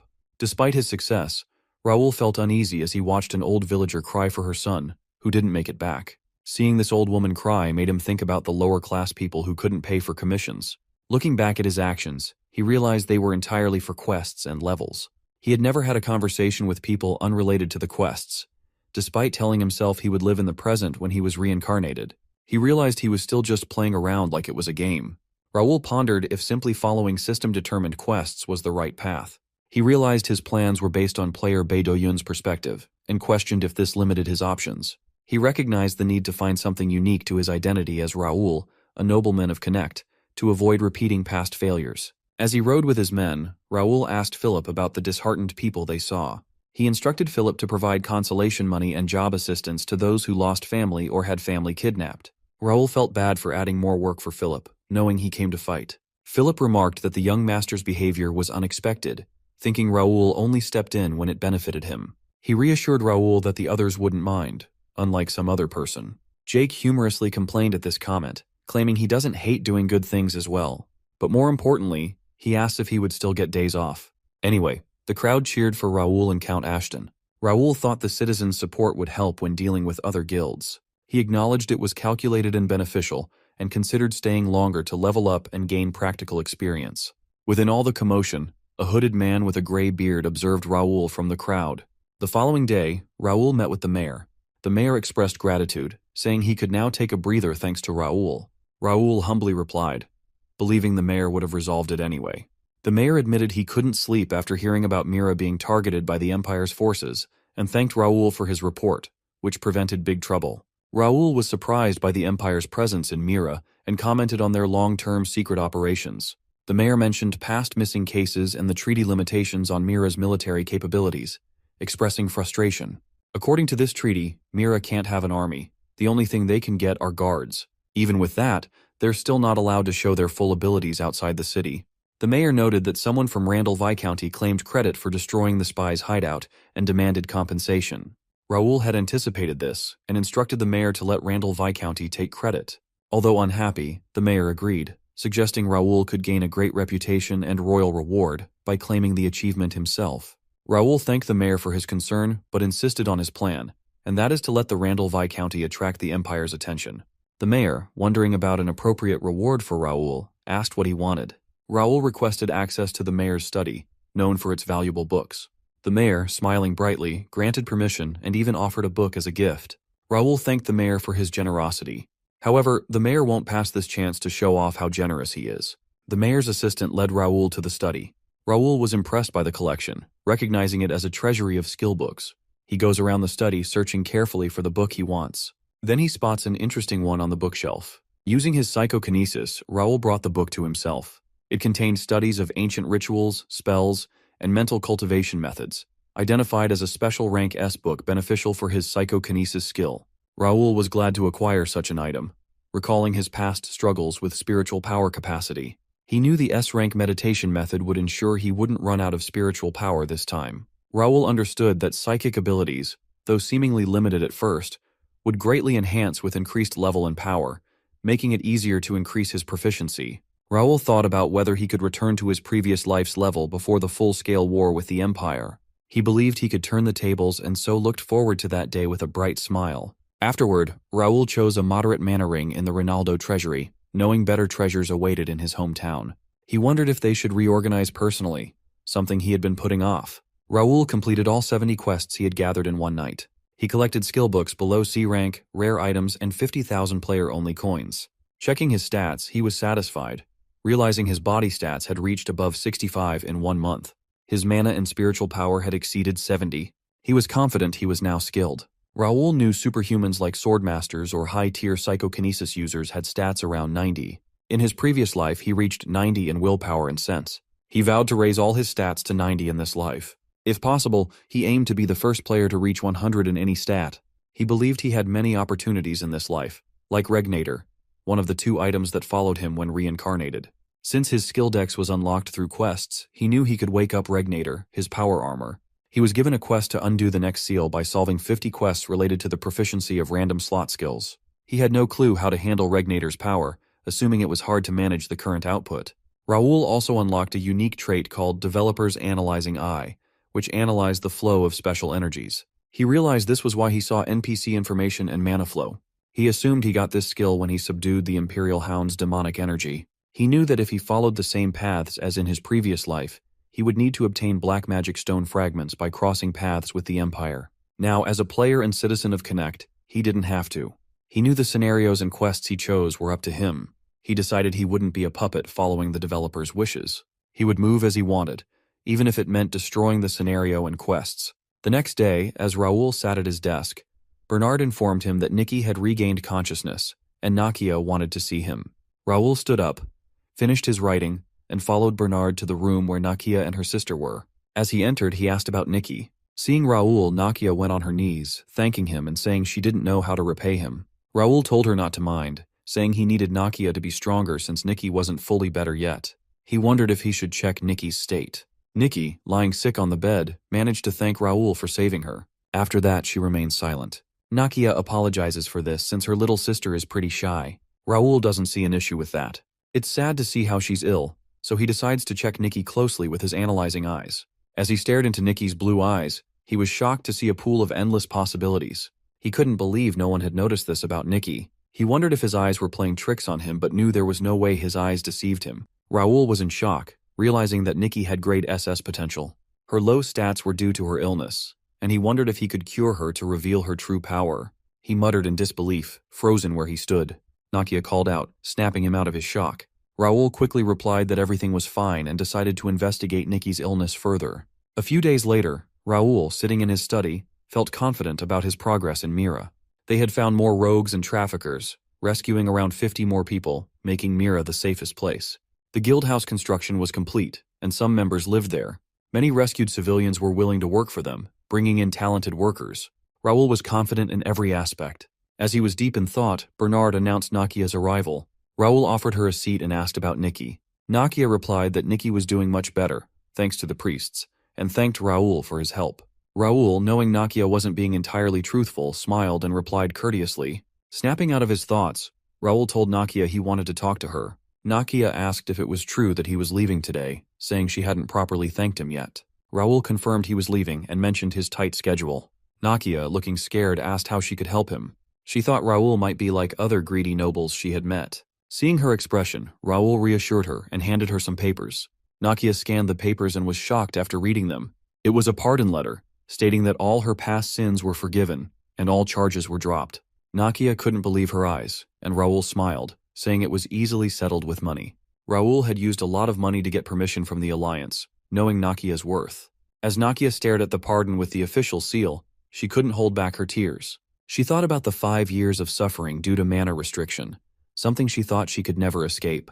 Realizing Raoul had solved it easily, she felt it was arrogant to compare him to other nobles. Tears fell like silver rain. Raoul asked if she was okay with it, and if she could tell him how her mana was restricted. Nakia explained that as a child, her alchemist teacher saw her talent and helped her join the Alchemist Association. She made a name for herself as a young, talented alchemist and mastered 3-circle magic at 13. But misfortune struck with a disease outbreak in her hometown, and she lost her family. Only Nikki was left when she returned. Nikki's situation was dire. She had an incurable disease, likely due to hazardous substances around Nakia. Despite Nakia reaching the 5th circle in alchemy by age 18, she couldn't cure Nikki. Desperate, she broke a taboo by using alchemy on Nikki, keeping her alive with stolen materials.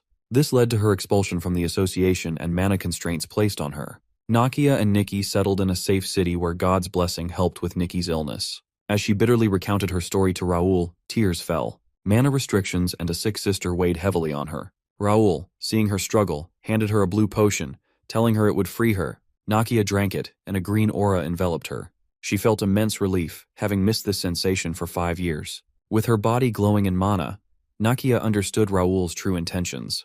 She pledged her loyalty to him, eager to help others as he had helped her and Nikki. Raoul placed his hand on her head, accepting her loyalty. He then handed her papers detailing Nikki's illness, monofilaria. Raoul explained that a great alchemist had documented it, but more research was needed. Nakia vowed to create the perfect cure, holding the papers tightly. Afterward, Raoul stretched, finding the experience still awkward but necessary. Today was a success with Nakia joining him.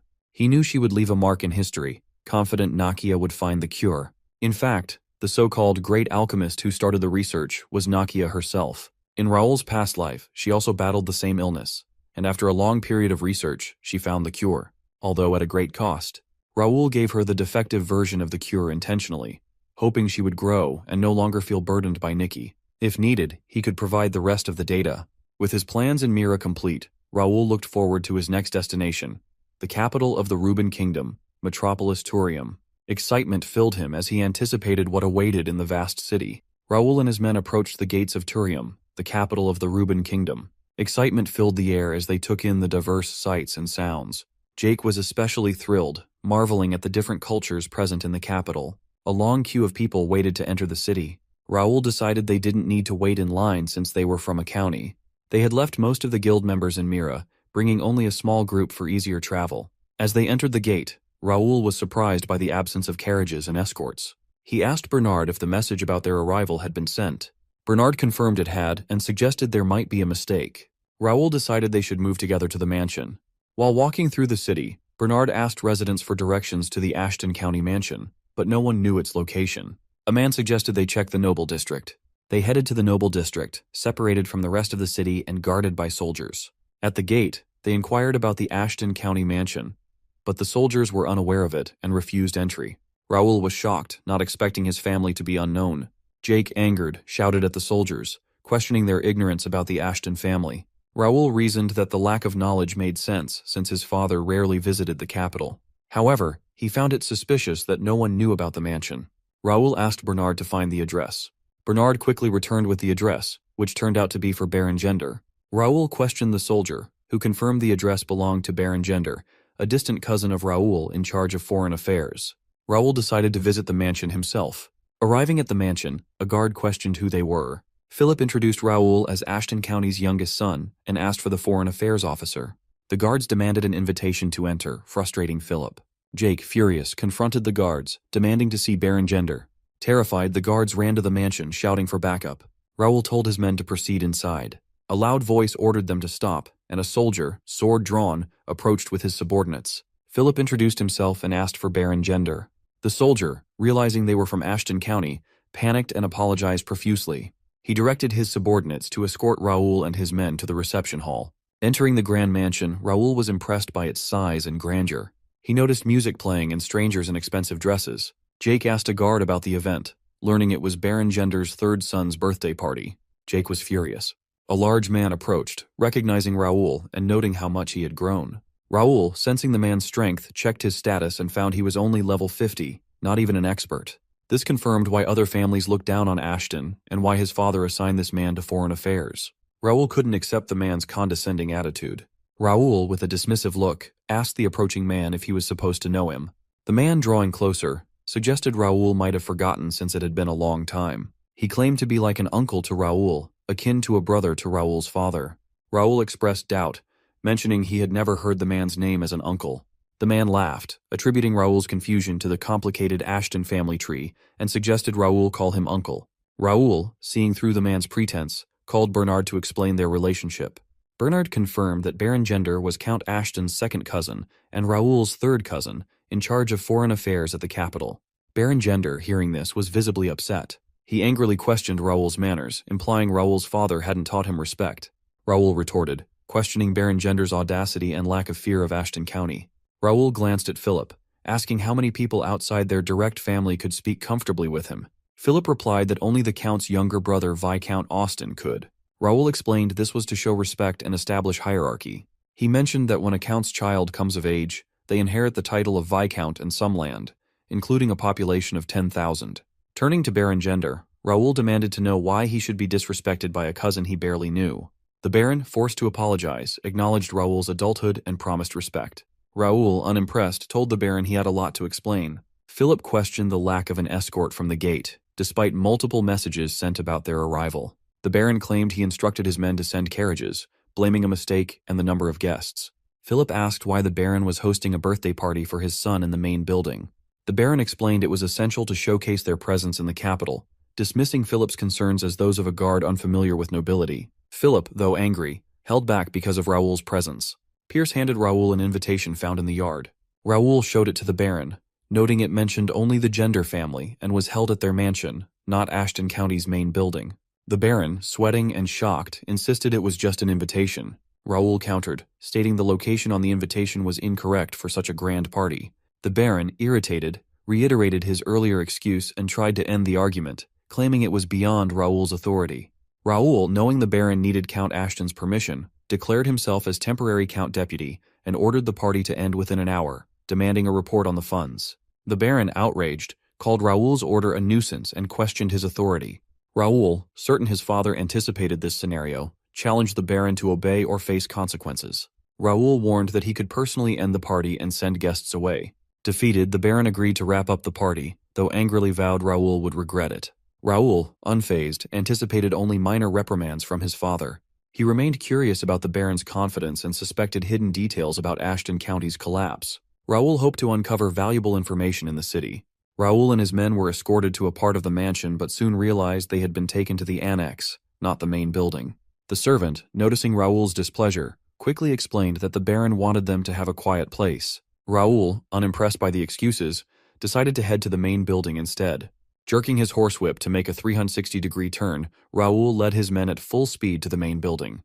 Barging in, he was shocked to find the Baron's entire family living there. With a stern expression, he demanded an explanation. The Baron nonchalantly claimed they were just borrowing the space since it was rarely used by the Count and his family. Raoul, infuriated, ordered the Baron and his family to leave immediately. He threatened to slice off their heads if the mansion wasn't emptied by the end of the day. At the same time, he stripped the Baron of his position. The Baron, full of rage, left without a word. Raoul, observing the Baron's departure, thought it was time to find the materials he needed. Entering the office, Raoul was relieved to find documents related to the management and finances of the mansion still there. He realized the Baron and his family had been complacent, thinking nothing significant would happen overnight. Fortunately, Raoul's background in business administration and Bernard's expertise in mansion matters came in handy. Philip informed Raoul that the Baron had left quietly with his family, taking only necessary clothes. Raoul, skeptical, thought it was obvious the Baron planned to return. He believed it was better to quickly weed out the rotten parts and catch the Baron off guard. Pierce speculated that the Baron might have other backing, but Raoul dismissed the concern, confident in their county's strength. Jake, in high spirits, encouraged Philip and Pierce to explore the mansion and follow the young master's lead. Raoul, smiling, agreed and reminded them to rest as they might need to use their strength tomorrow. Raoul dismissed everyone except Bernard, who stayed behind to help with the search. Bernard confirmed he knew what they were looking for, and Raoul urged him to start immediately. The next day, Raoul and Bernard were seen training, remotely controlling 2 swords each. The swords clashed, shrouded in mana. Bernard, panting heavily, struggled to keep up. Raoul complimented Bernard's improvement. noting his remarkable progress since awakening his superpowers with the skill book. Raoul recognized Bernard's exceptional talent and potential. Raoul admired Bernard's precise handling of weapons, thinking it was remarkable for a wind mage. He estimated Bernard would reach the intermediate level in 6 months and become a rare multi-talented psychic. With his palms covered in flames of mana, Raoul suggested they do some martial arts training, emphasizing the efficiency of combining various skills. Bernard agreed, but then noticed something unusual, glancing towards the mansion and mentioning they had guests. Raoul, with a faint smile, acknowledged Bernard's superior long-distance sensing ability. Raoul suggested they go greet the guests properly and instructed Bernard to bring the items they prepared yesterday. As Bernard put on his butler suit, he thought to himself that something always happened when the young master had that smile. He hoped the Baron wouldn't do anything foolish. Jake addressed the gathered crowd, questioning their large numbers. He noticed some escort knights exuding formidable vigor and soldiers outside the mansion. Jake wondered if their party could handle this alone, and if the young master had another plan. The Baron stood confidently at the center, thinking everything was going according to plan, and that he would secure his position. Raoul saw blood relatives of Ashton County residing in the capital, realizing they had gathered because of the previous night's events. He understood the Baron's issues affected these relatives who benefited from the county's resources. They wouldn't remain silent after losing their benefits overnight. The Baron believed it was a mistake to hold the party in his name and use the office, but he thought Raoul only knew how to act like a noble and considered him naive. With a malicious grin, he intended to exploit the situation. As Raoul walked among the gathered people, some commented on his appearance and relation to them, while others mentioned his accomplishments. Raoul addressed the crowd confidently, acknowledging the large gathering and asking if it was due to the matter with Baron Gender. The Baron confirmed, saying the relatives were angry at Raoul's unreasonable behavior and suggested he apologize. Raoul inquired if the Baron represented everyone and promised to sort out right from wrong. The Baron mocked Raoul, claiming the mansion had been managed by blood relatives for decades and wasn't a playground for a young brat from the main family. The crowd echoed the Baron's sentiments, complaining about the main family's treatment and the Count's subsidies. Raoul realized he wouldn't have time to explain the Baron's actions and focused on the immediate situation. He identified 5 groups present: Ashton County's blood relatives, spies of the Imperial Hounds, knights of the Delamian family, knights of the Randall Viscounty, and family traitors led by Titus, Raoul's eldest cousin. Raoul's father, Count Melvin D. Ashton, had 2 brothers, an older brother, Jaden, and a younger brother, Austin. Among the 3, Melvin was the most talented. Due to primogeniture, Jaden was expected to be the next count, but Jaden was arrogant and violent. If anything bothered him, he would hurt or kill them. One day, Melvin achieved intermediate expert and got more support than Jaden to be the next count. Jaden felt his position was about to be stolen, and out of jealousy, he tried to assassinate Melvin.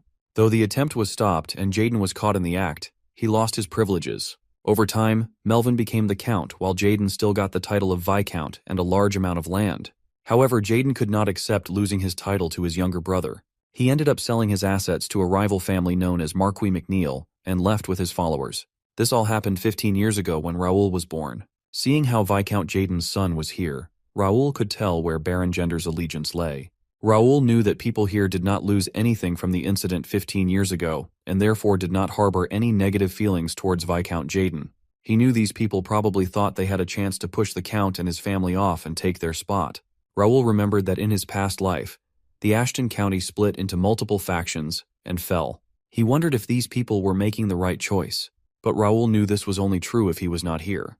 Determined to teach the people they made a big mistake and knowing full well what schemes they were planning, Raoul knew it was time to make his move. He addressed the gathered people, saying he had heard enough from them and would like to say something now. He called Bernard and Pierce to hand over the books in their hands to the people. As Pierce and Bernard started handing out the books, the people were confused, wondering what could it be. The title of the book was a report on the management and financial operation of Count Ashton's estate, with attached evidence and investigation materials regarding Baron Gender's embezzlement and misappropriation.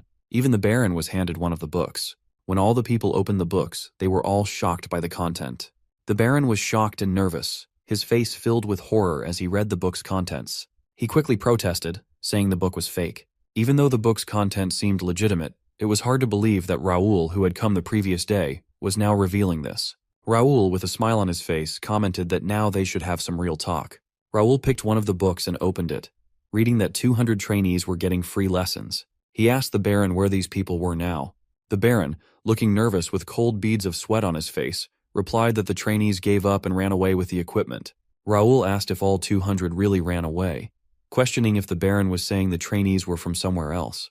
Raoul noted it was weird how the Baron chose every trainee from outside the capital when the point of free lessons was to gain popularity in the capital. The Baron replied defensively, saying all the trainees ran away, and who he picked was up to him. Raoul agreed, saying since there were addresses in the book, they would find out more about it once they started investigating. Moving on to the next thing in the book, Raoul said it documented that the Baron gave 100 gold swords as presents to other barons. Raoul continued, saying according to the investigated report, all these barons received 10 gold replicas.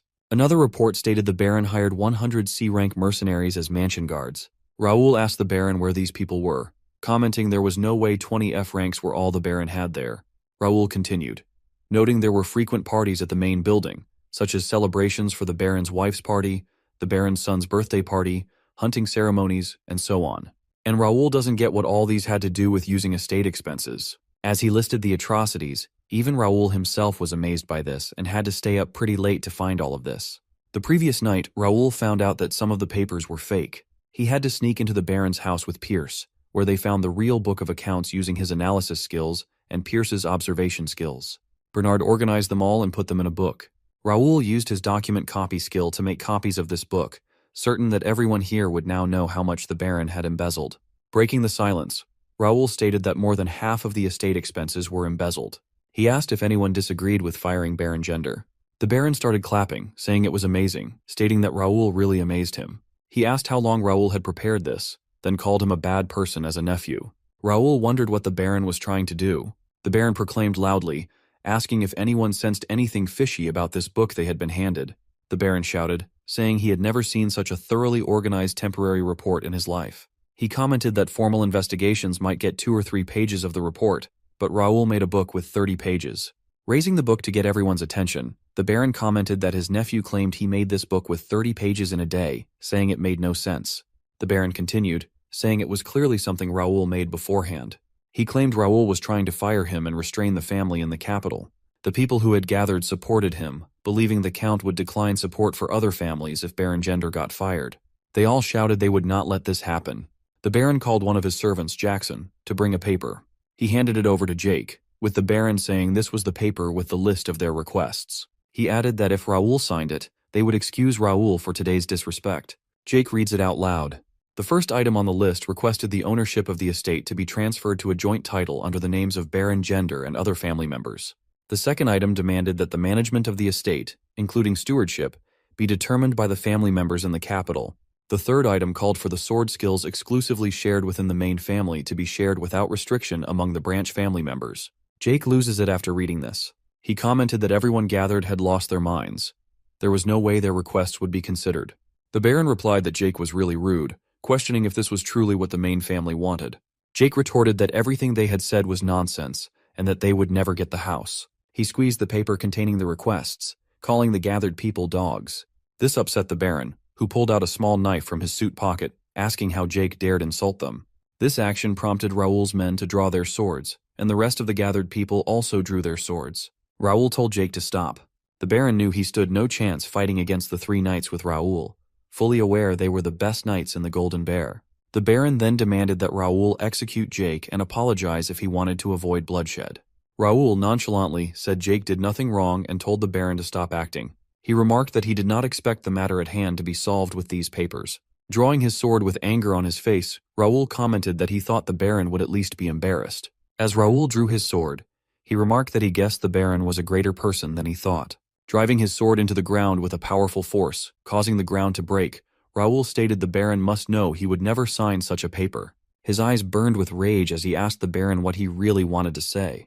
Seeing Raoul's behavior, the Baron was terrified. He thought the youngest son of the Count was the weakest and most talentless. He wondered how this was possible, but was not ready to back down. Loudly, the Baron said there was no use trying to bluff, telling Raoul that he couldn't leave unless he signed the paper. As soon as the Baron said this, all his people who had gathered readied their swords, drawn and ready for battle. Raoul, seeing this, felt a kind of excitement. The Baron advised him to think carefully. Raoul told the Baron that his actions were akin to declaring war against the county. Some of the people who had gathered shouted Baron Gender's name to call his attention, considering him crazy to do such a thing. The Baron turned to them, saying it was too late because they were all in the same boat now. He asked if they really thought the Count would forgive them. Raoul interrupted, asking what the Baron's move was since he wouldn't be signing the paper. The Baron shouted at Raoul, claiming that hundreds of knights and guards would attack Raoul on his call, and asked if the Golden Bear Knights could take on all of them. He had prepared a secret weapon just in case, one that even the Golden Bear Knights wouldn't be able to stand against. Just as he expected, Raoul noticed some of them were just watching, so he stretched his sword out with a confident smile, asking the Baron, "So what?" Raoul's reaction shocked the Baron, leaving him terrified. He realized his approach to scare Raoul with armed soldiers had failed, leaving his secret weapon as the last resort, which could lead to war. Still, he made his move. He picked a golden bear head from his pocket, thinking it would have been easier if Raoul was as weak as the rumors said. The Baron raised the tiny golden bear head in his hand, loudly and angrily proclaiming that he would find justice for Raoul insulting him with fake documents and disrespecting him. He shouted Raoul's full name, Raoul D. Ashton, requesting proof of lineage, throwing the tiny golden bear head in front of Raoul. The people recognized this act, knowing the proof of lineage was a dual request one could use once in a lifetime, the only way to fight against superiors. They were shocked that the Baron was using it here, even more shocked that he was using this duel against his nephew. They couldn't believe the Baron would go to such lengths. Raoul asked if the Baron was serious about this duel, questioning why he would accept the Baron's request. The Baron tells him to consider this his last mercy, saying it would be better than having Raoul's seal taken away forcefully. Raoul smiled, saying the Baron would get the honor of taking away his nephew's seal through an honorable duel. With a face full of rage, the Baron told Raoul to decide quickly, saying if Raoul declined, he would have to use force to take away Raoul's seal. Raoul knew the Baron expected his answer, even though the Baron acted strong. He calmly asked the Baron about the conditions, assuming he would not be the one dueling. The Baron explained that it would be a 3-on-3 duel, and the last one standing wins. Since it was proof of lineage, Raoul would have to pick 3 from the lineage. Philip protests about this, since that will leave Raoul fighting alone. The Baron replied that there were many others of the lineage present, saying if people thought Raoul was right, they could stand on Raoul's side, meaning that gender won't be responsible if no one sides with him. Philip wants to protest further, but Raoul signals him to stop. He figured that he would sign the paper of requests if he lost, and asked the Baron what he was betting. The Baron replied that it did not matter, asking if Raoul wanted anything from him. Since it's a fair duel, the bets should be fair too. So Raoul states that he would take every family's house that had signed the paper if he won. The people gathered were shocked to hear this, shouting in anger, calling Raoul's demand ridiculous. That's how it has to be if Raoul is to duel. The Baron figured this will only make the other families stand against him, although it's not bad for him. If he couldn't get Raoul to sign the paper, those other houses were meaningless. The Baron agreed to Raoul's request for the duel, then asked if Raoul was accepting the duel. Philip was against it, telling the young master there were different ways to handle the situation at hand. Raoul acknowledged his opinion, but had already accepted the duel. Besides, he even received a quest for the duel with an extra objective to win the duel alone. Seeing how nervous Philip was, Raoul asked if he thought he was going to lose. Philip said it wasn't that, just that he was worried there might be unexpected variables. But Raoul permits him through the guild chat that he can interrupt the match if he believes there's a problem. Plus, Raoul is sure his opponent is thinking likewise. Raoul knew quite well that his duel was just for show, knowing Gendar wouldn't accept the consequences if he lost. With that, Raoul accepts the duel. He asked who was going to be the judge, since he didn't want the Baron to be unreasonable after losing. The Baron had this sorted out. He turned to a man with red hair, asking if this man could be the judge. The people wonder who the person is, so Gendar introduces him as the rising star of Reuben Kingdom, Raphael D. Randall Viscount's 4th son. People were shocked by this, with Raoul's knights, especially Jake, ready for combat. Raphael, with a crooked smile, told everyone to calm down, saying he was only there because he was invited, then got caught up in this event. Raoul, with bold confidence, called out Raphael's name, saying he believed Raphael would be a fair judge. Raphael, with a malicious grin, replied of course. With that settled, the representatives took their stands. Raoul stood alone, which was pretty much expected, and this was a much better option for him. Raphael begins the match, and Raoul's first opponent is the Gendar family's 3rd son, Aaron. This was the first representative of the Gendar family in this duel, and he was pretty upset that the Ashton family's weakest crashed his party. He figured was acting confident over winning a countryside tournament and vowed to make Raoul beg. The judge gave the command for the duel to start, and as soon as he did, Aaron leaped, charging at Raoul for an attack. As he swung his sword all the way back, he shouted that Raoul was done for. Raoul was unfazed by this with his sharp blue eyes, and in an instant, all Aaron saw was a blackout. The judge did not seem too happy as he announced that the winner of this round was Raoul. Everyone who had gathered was shocked. All it took was a single strike for Raoul to win, and they couldn't even see it. The Baron was seen angry, calling Aaron a fool for letting his guard down and losing his chance to regain their family's honor. For the next match, a man stepped forward from the Baron's side, volunteering to go next. This man, wearing a shiny golden earring, was known as Baron Kepsi, one of the decent swordsmen in the capital, and the judge was excited for this next round. The judge announced that they should start right away. Baron Kepsi charged at Raoul with his sword, swinging it at him, but Raoul blocked it with his sword. Seeing this, Baron Kepsi complimented Raoul for having nice basics. As he continued to attack, he commented on Raoul's sharp reflexes and could see why Aaron lost in one strike.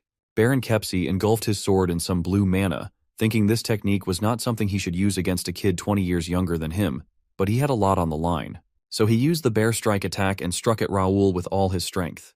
However, even with that epic blast, Raoul blocked the attack like it was nothing. As the two duelers clash swords, Raoul wonders why on earth his opponent would use a budget version of his family's sword art that he learned more systematically. Since he had more advantage in this art, Raoul couldn't believe how easy it was to block a mana sword. Baron Kepsi, still in shock, monologued to himself that the technique didn't work on the kid. He questioned if it didn't work because it was his family's technique. Despite his shock, Baron Kepsi was not ready to give in. He took a wide swing with his sword, continuing his attack, but Raoul blocked it again. Feeling the pressure of Baron Kepsi's attack, Raoul realized Kepsi integrated another sword art he learned in the capital, and that was a bit better than the last assault. The people supporting the Kepsi were all excited after seeing him drive Raoul into a corner. They mocked Raoul, saying he must think his family's sword arts would work in the capital too. But Raoul finds their mockery ironic.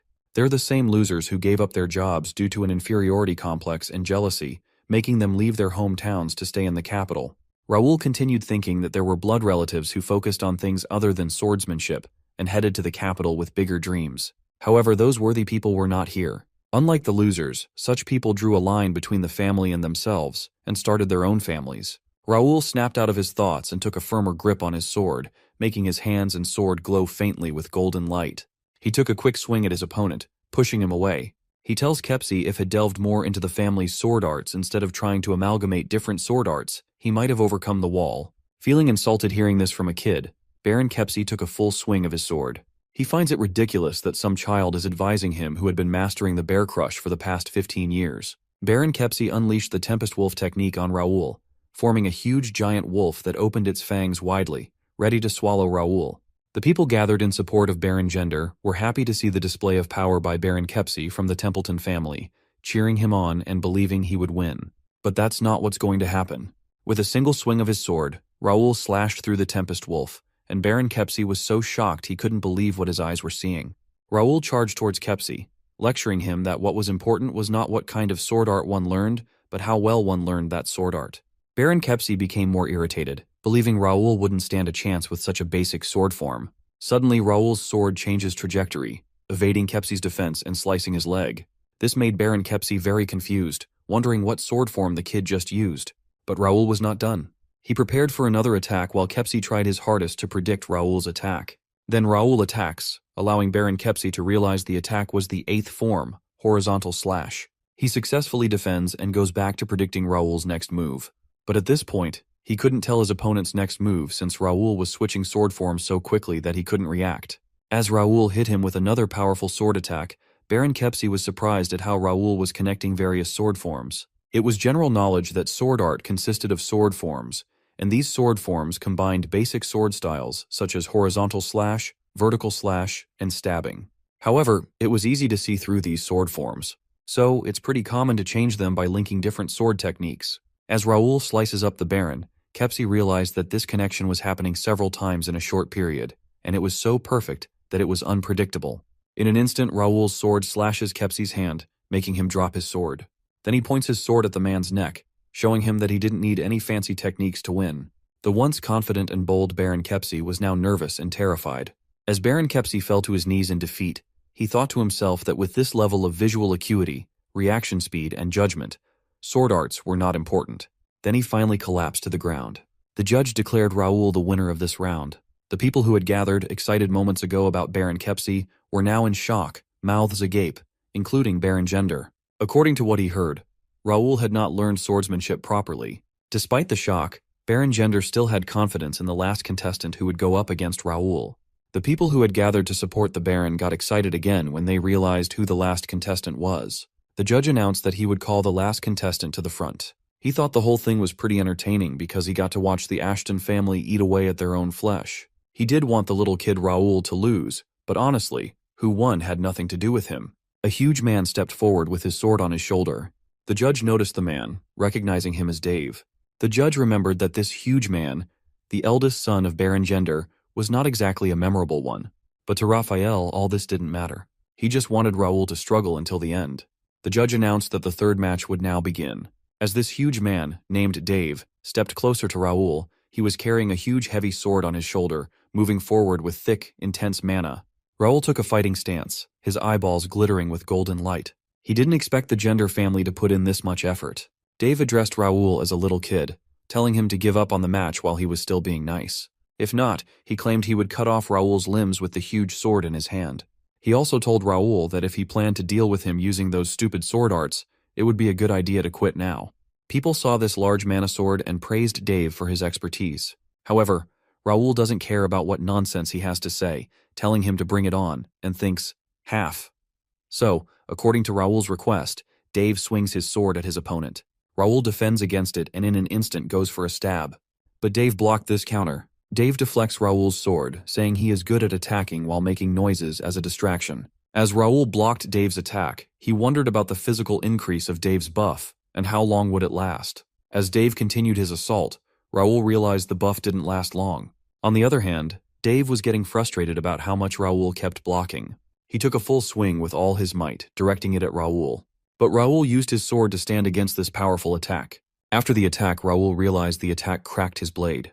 He knew from his past life that if an intermediate mana sword user collided with an expert blade, an average sword was bound to break. This confirmed Raoul's earlier suspicion about Dave's sword not being a real mana blade. Raoul thought to himself that they had seen everything Dave could do. Now it's to wrap up the fight. In an instant, Raoul took a leap that made him move faster than a speeding bullet. He moved past Dave the fake expert/Empire's dog, telling him it was now over. Dave calls Raoul an arrogant brat for saying this. The two of them clash swords, and Raoul's sword is shattered on the spot. But Raoul did not give in because of this. Instead, he aimed a powerful blow and landed it on Dave's face, causing Dave to lose his balance. Raoul then prepared another blow to end everything, and he landed a direct hit on Dave's face, which sent him flying across the hall. Everyone was shocked by the results, and Raoul called the judge's attention. So Raphael reluctantly declared Raoul the winner. Raoul, looking at his broken sword, commented to himself that it was unfortunate because he liked the sword. His men congratulated him, telling him he had done a nice job. Raoul replied, telling them it wasn't that hard. Raoul then instructed Philip to arrest Dave, saying that Dave had the Empire's stigma on his body. Philip replied, agreeing that Dave's movements also seemed unusual from his perspective. Pierce informed the young master that he had brought an extra sword and handed it to Raoul. As Raoul collected the sword, he wondered what to do next. Baron Gender couldn't believe what had just happened to Dave, considering Dave was still a sword expert even if he had bent the rules. He couldn't figure out why his son Dave was lying down defeated instead of Raoul. In a frenzy, the Baron shouted that Raoul must be a fraud and must have done something, declaring the duel cancelled. Realizing everything was falling apart, the Baron's only way out was to hold on to those papers, thinking it was the only way he could stand next to Jaden or the Randall family. He commanded everyone to take the papers from Raoul since they had reached the point of no return. Raoul and his men remained unfazed, as Raoul had expected this move. So he instructs his men to play along, and Jake has been waiting for this moment. Out of nowhere, a group of young guys volunteered to protect Raoul and his men. As for who the unexpected visitors are, they're the servants, and they're all for Raoul. The group of servants stood their ground as Baron Gender's troops attacked, vowing not to let anyone pass them to the young master. While Raoul was busy trying to figure out what was happening, Gender was furious about the servants' betrayal. However, their actions were justified since Gender took away the donations meant for them. The servant continued, saying they had hated the county only because they didn't know it was the Baron who was stealing the donations meant for them. If it wasn't for Raoul, they would have gone through this unfair treatment forever. These servants were people recommended by Ashton County to enter the Royal Academy because they did well in the coming-of-age tournament. They got scholarships from the county to go to the academy, and since the academy's dorms were closed during the break, they had to stay in the mansion. Their living expenses were supposed to be subsidized during the break, but Baron Gender took away their allowances and used them as servants to save on employment costs. Jake couldn't believe all this, commenting that the Baron was crazy to do so much to steal, saying it was no wonder the Baron wanted to keep being in charge. Raoul commented that they gave power to the wrong person, saying he didn't think it was like this in the beginning. Jake asked the young master what they should do, telling him someone would get hurt if these people really started fighting. Raoul told Jake not to worry, saying a certain someone would soon arrive. Jake, shocked to hear this, asked who that was. Suddenly, everyone's attention in the hall was directed to the door, which seemed to be forced open by a giant man with guards running away in fear. The soldiers of the Baron, seeing this giant man, began to shout that they were in trouble. As this person crushes a soldier under his foot, the giant man, built like prime Arnold Schwarzenegger with a giant sword, is looking for who's causing trouble. The Baron and his people recognize this man as Dylan, the Count's heir, and wonder why he's at the mansion. Several elite-looking soldiers follow as he marches forward. A soldier stands his guard in fear, but that's obviously a big mistake. He sends the dude out the window, telling him to stay down. Of course, this is only possible since he's the strongest in the kingdom. Dylan scanned around, asking where the kid he was looking for was. His eyes lock on Raoul, who believes he might be in for a bad time. Dylan stabs his sword into the ground and heads to Raoul. But plot twist. He lifted Raoul up, shouting in excitement that he was happy to see his youngest brother, asking how Raoul was doing. Even though the brotherly reunion is nice, Raoul tells his brother to let him down, saying he was getting dizzy from all the swinging. Dylan put Raoul down, telling him he had grown a lot in the last 2 months. But that wasn't enough. Dylan suggested that Raoul has to gain some muscle as well. And Raoul, with an uninterested face, asked his eldest brother if he came all the way from home without a shirt. Dylan replied yes, saying clothes felt uncomfortable nowadays, and it felt nice showing his muscular body to everyone in the capital. Raoul couldn't believe the Count's heir would do something like walking around the capital without a shirt on. Suddenly, Dylan patted Raoul's head, telling Raoul that no matter what, a man had to stay healthy. Dylan said if Raoul had a wonderful body like his, the clowns who had gathered here wouldn't have even tried to pull out their swords against him. Dylan then faced the people who had gathered with the Baron, asking if they were now ready to end what they had started, questioning what gave them the bravery to pull out swords in the Ashton mansion. The armored knights who came with Dylan surrounded every one of the Baron's soldiers. Raoul knew the situation was finally over, but wondered what his eldest brother was thinking by bringing the vice captain and all high-ranking knights here, resulting in 25 intermediate sword experts who could easily destroy the Baron's family. The Baron realized he was in big trouble with the turn of events. The advantage he was trying to take had turned against him, and he was now done for. Looking around, the Baron saw he was truly alone. He spotted Randall's fourth son, Raphael, who was hiding and observing the situation in the hall. Even the Brennan Republic Knights, whom the Baron had as his secret weapon, had turned away from him.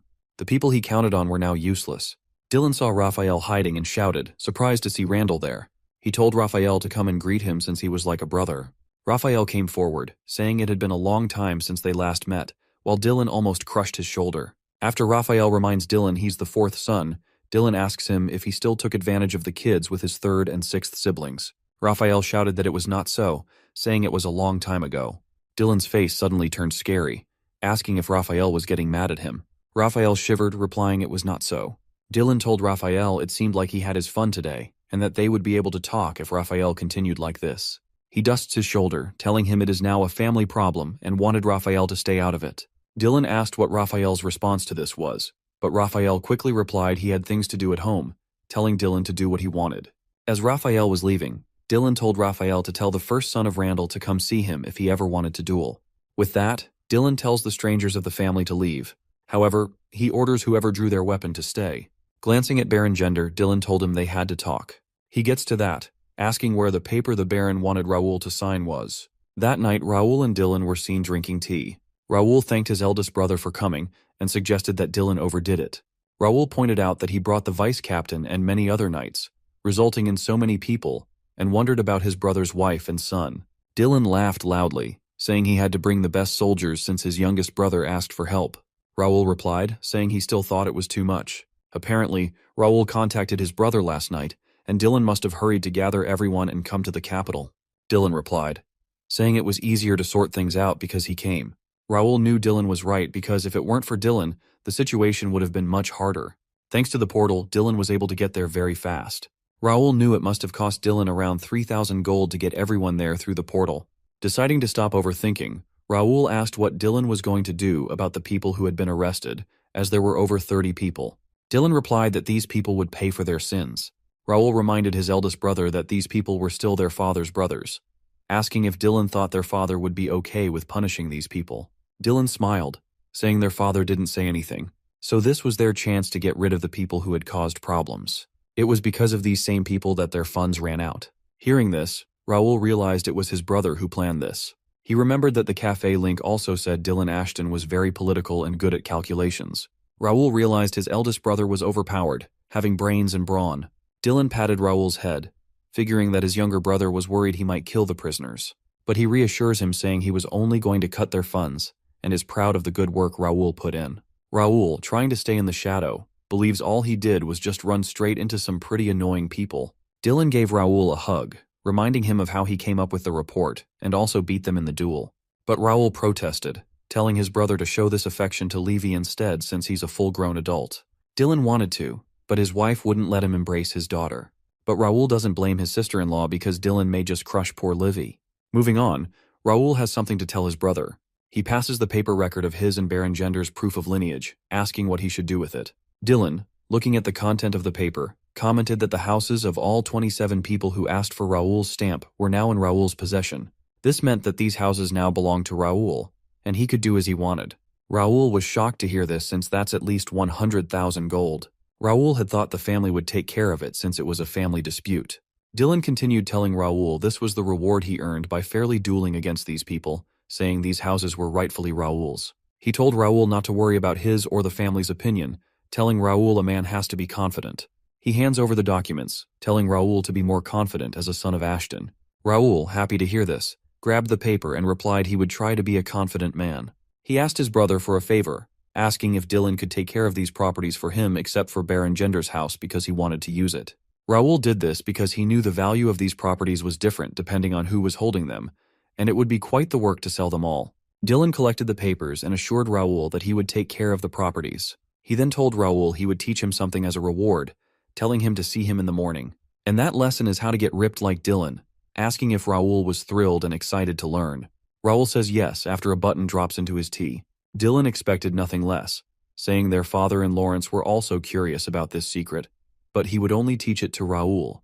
Raoul is actually curious of how he builds his muscles. He remembers the hellish month he spent training with his brother and vowing never to train with Dylan again. Soon the day of the academy admission came. As Raoul stepped into his horse carriage, the mansion's servants wished the young master to be safe. Bernard wished the young master great results on his placement exam. Raoul replied that he would go easy on it, saying there was no reason to go too hard on a children's test. Dylan asked if Raoul was really going to go easy, and Raoul replied yes, asking if there was a need to try hard. Dylan, smiling, said he would go back when Raoul's admission was over, telling Raoul not to worry about him and to do what he wished. Raoul was shocked by his brother's casual reply, having thought Dylan would tell him to try his best. His plan was to go easy on the entrance exam and just graduate from the academy since it was not his true purpose. He knew trying to fit in with the kids would only tire him out, which is why he decided to go easy. After Raoul and his companions made their way to the academy compound, Raoul commented that it was pretty busy. Dylan replied that this year was special because people who delayed their admission were all here now. Hearing this, Raoul was bothered, wondering if something had happened and if the cafe link didn't have any information about the academy. He also got the list of nobles expected to enter this year and was quite sure something was happening. However, he wasn't expecting too much from academy life, so he shrugged it off. Shortly after, it was announced that a few members of some big families were admitted, including Raoul. Raoul was shocked to hear this, so he turned to Philip since he assured him there would be no lineages of warrior families this year. Philip replied there was no news about this when they left Mira. Raoul realizes he didn't get any news because he spent a month training with his brother, so he gets the feeling something's up and asks Dylan for an explanation. However, Dylan leaves it as a secret for him to find out and congratulates him on his admission. Seeing his brother's behavior, Raoul was sure something was going to go wrong, but he proceeded inside the academy hall. There, he told Jake and Pierce to go around and gather some information, including information about the test center. Raoul knew the whole thing would be a pain. He thought to himself that there were supposed to be easy participants, but he could recognize many higher-up nobles. Even with these changes, Raoul still decided to proceed with his plan. Shortly, it was announced that the admission ceremony would begin shortly. One of the academy instructors addressed everyone present, welcoming them all to the Reuben Kingdom Academy, and then introduced the staff members. Raoul was sure he didn't need to pay attention because he had already researched the staff members and knew the academy hardly recruited new staff members. However, Raoul's shocked by who gets presented, Alfredo Gray. Raoul recognized this old man as one of the 3 sages on the continent and the 8th Circle Archwizard. He pondered heavily why such a man would be here, at the academy. The old man introduced himself to the applicants as Gray, the temporary vice president of the academy.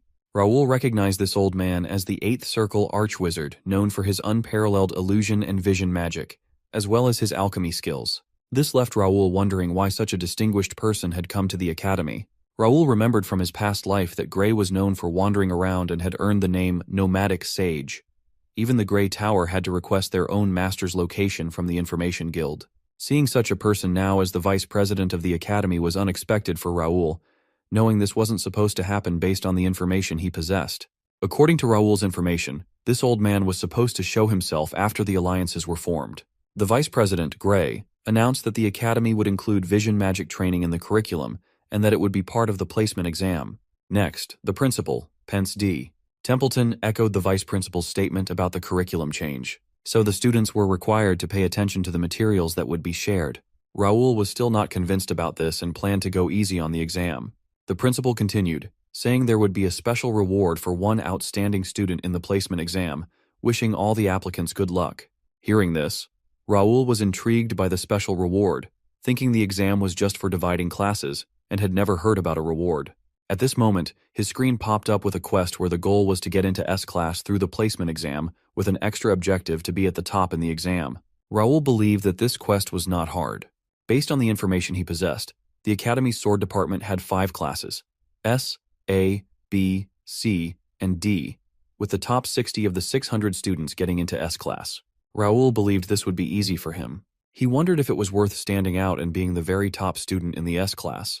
He reasoned in his mind that he didn't even know the reward for being the top student in the exam, and convinced himself there was no need to go for it. It was at this moment Jake handed Raoul a paper stating the top student perks. Seeing these benefits, Raoul realized that these benefits of having a training center and the library are insane, and is now motivated to get to the top.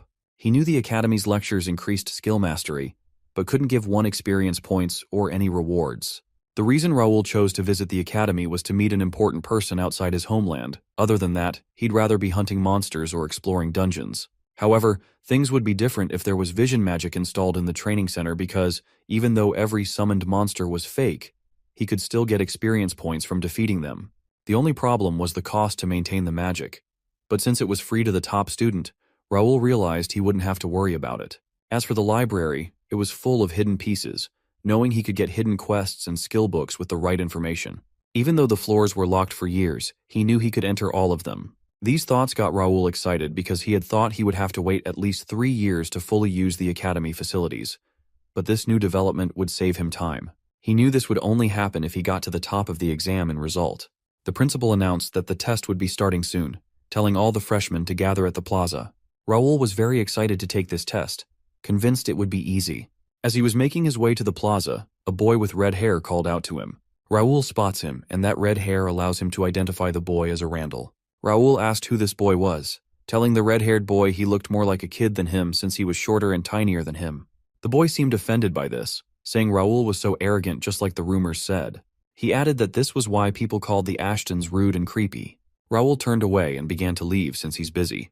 The boy orders him to stop once again, but this time, Jake intercepts, warning the child to back off. The boy got more furious, ordering Jake to move away from his path. One of the bodyguards of the red-haired boy approached the boy, points the number of people present and advises against making a scene. After that, the boy angrily commented that Ashton kids always creeped him out, promising to show Raoul his place. But Raoul doesn't care about what the brat has to say. Raoul could see that every family had people cheering for them, especially the families with big names like Templeton, McNeil, and Randall. Raoul figures there are many students from these families with great influence in the Academy, so he had an idea of how this place was run. Jake seemed to really like it here because of the ladies. One quick glance from Philip changes his main reason for being at the Academy. Raoul and his men noticed a shy man holding a small paper saying, "Good luck to young Master Raoul." Jake was angry at this, seeing how this man shyly held the paper meant to cheer Raoul up. Jake commented that he couldn't believe people were falling behind in a situation like this. He told the young master that he would go and take care of the situation, wishing the young master good luck as he marched passionately away. Raoul decided to check the exam instructions and freshman list. Seeing this list, Raoul was shocked, wondering why some people well known in his past life were on this list, especially Dalton from Templeton and James from McNeil. He remembered these two would reach the master level in 10 years, realizing these people wouldn't be easy to compete with. The instructor addressed the students gathered at the plaza, announcing that the first test would begin soon and directing them to the small auditorium. As they made their way to the auditorium, Raoul thought to himself that the other students were still kids, feeling sorry for them because the top spot was his. They arrived at the small auditorium where the placement exam started with a written test. Raoul didn't have to study for this because the Cafe Link and system community provided all the information he needed. After the written test was complete, the students were led to the second test, a physical test where they were told to enter the gym in groups. As Raoul entered with the other students, they realized they had entered a mana restriction field, causing some to panic. The invigilator explained it was solely a test of physical strength and mana use was not allowed. The invigilator called the students up one by one to hit a punching machine, recording their scores on a board. The scores seemed to average between 1,000 and 1,500. Raoul believed this wasn't very high. As the next student walked up to the machine, Raoul recognized him, having a stamina stat of 43 and strength of 50, placing him in the top 5 of his group. Raoul was eager to see his score. The student punched the machine with all his strength, scoring 2250. This amazed everyone, including Raoul. This score was from McNeil, making him the first student to score over 2,000.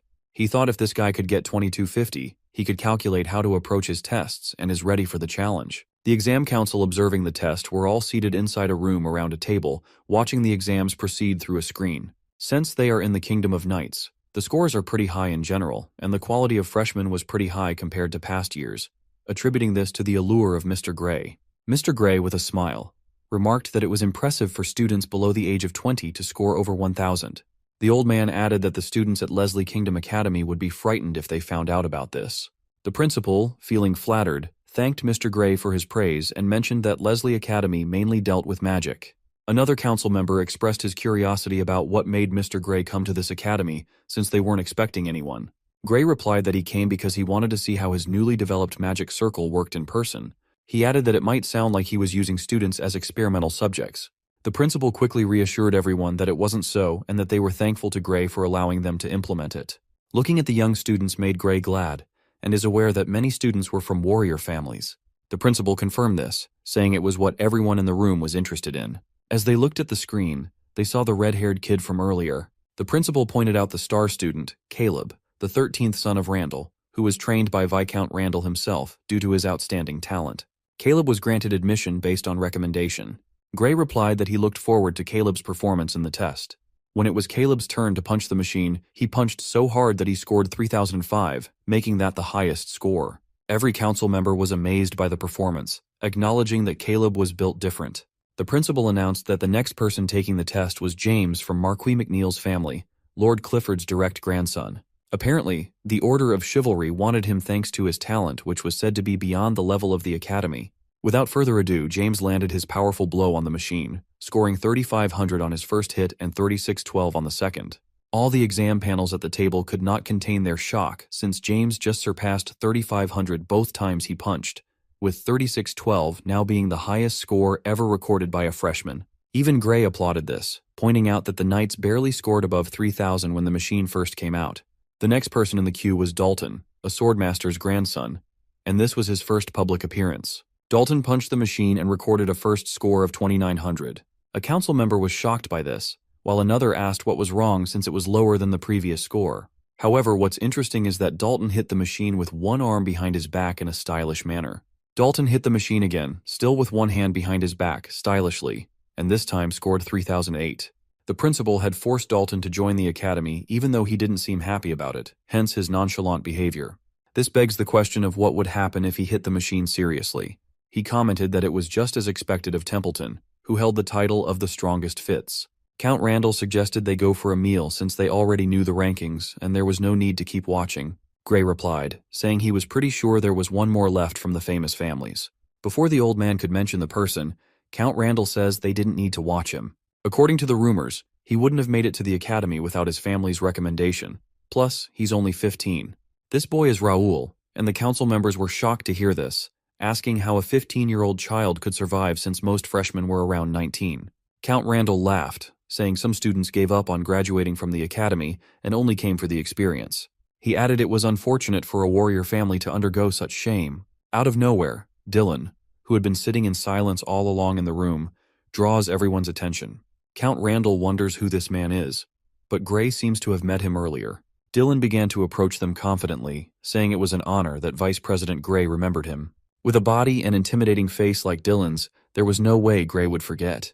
Anyway, Gray was curious about why Dylan laughed, asking why. Dylan replied with a smile, saying it was funny hearing old man Randall blabber in a manner one would call egotism.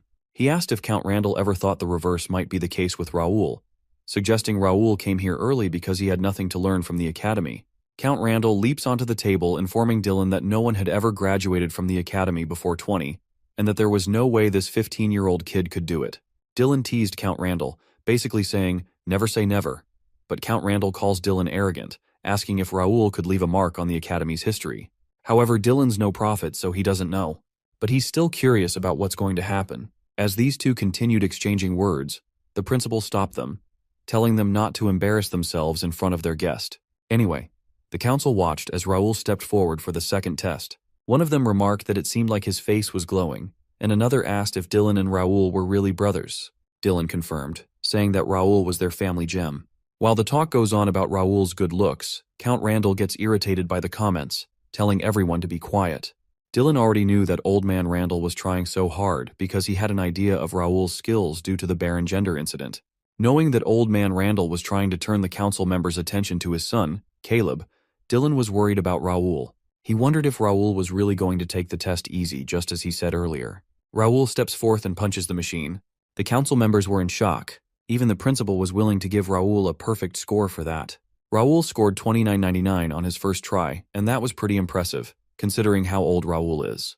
As Raoul was getting ready for the next score, the council members cheered him on from their room, saying he should not be discouraged by his age. Raoul punched the machine again and the crowd goes wild. Dylan was proud of his little brother as he managed to score 36.15, which is 3 points higher than the highest score. Seeing this, he figures it was all planned out and considers him a clever guy. After Raoul landed his blow, he was relieved that everything went according to his plan. The invigilator told Raoul to get back to his seat. He walks away while everyone's speechless from his performance, and takes a seat. From there, he reads the report given to him through the screen that popped up. It informed him of the different highest scores. Then he gives an instruction to keep track of the students with scores over 2,500. With that settled, he wondered if anyone noticed that he was overpowered. When Raoul reached the level of an expert, his physical strength grew exponentially. The extremely strenuous training that his brother made him go through raised his strength stat to 68.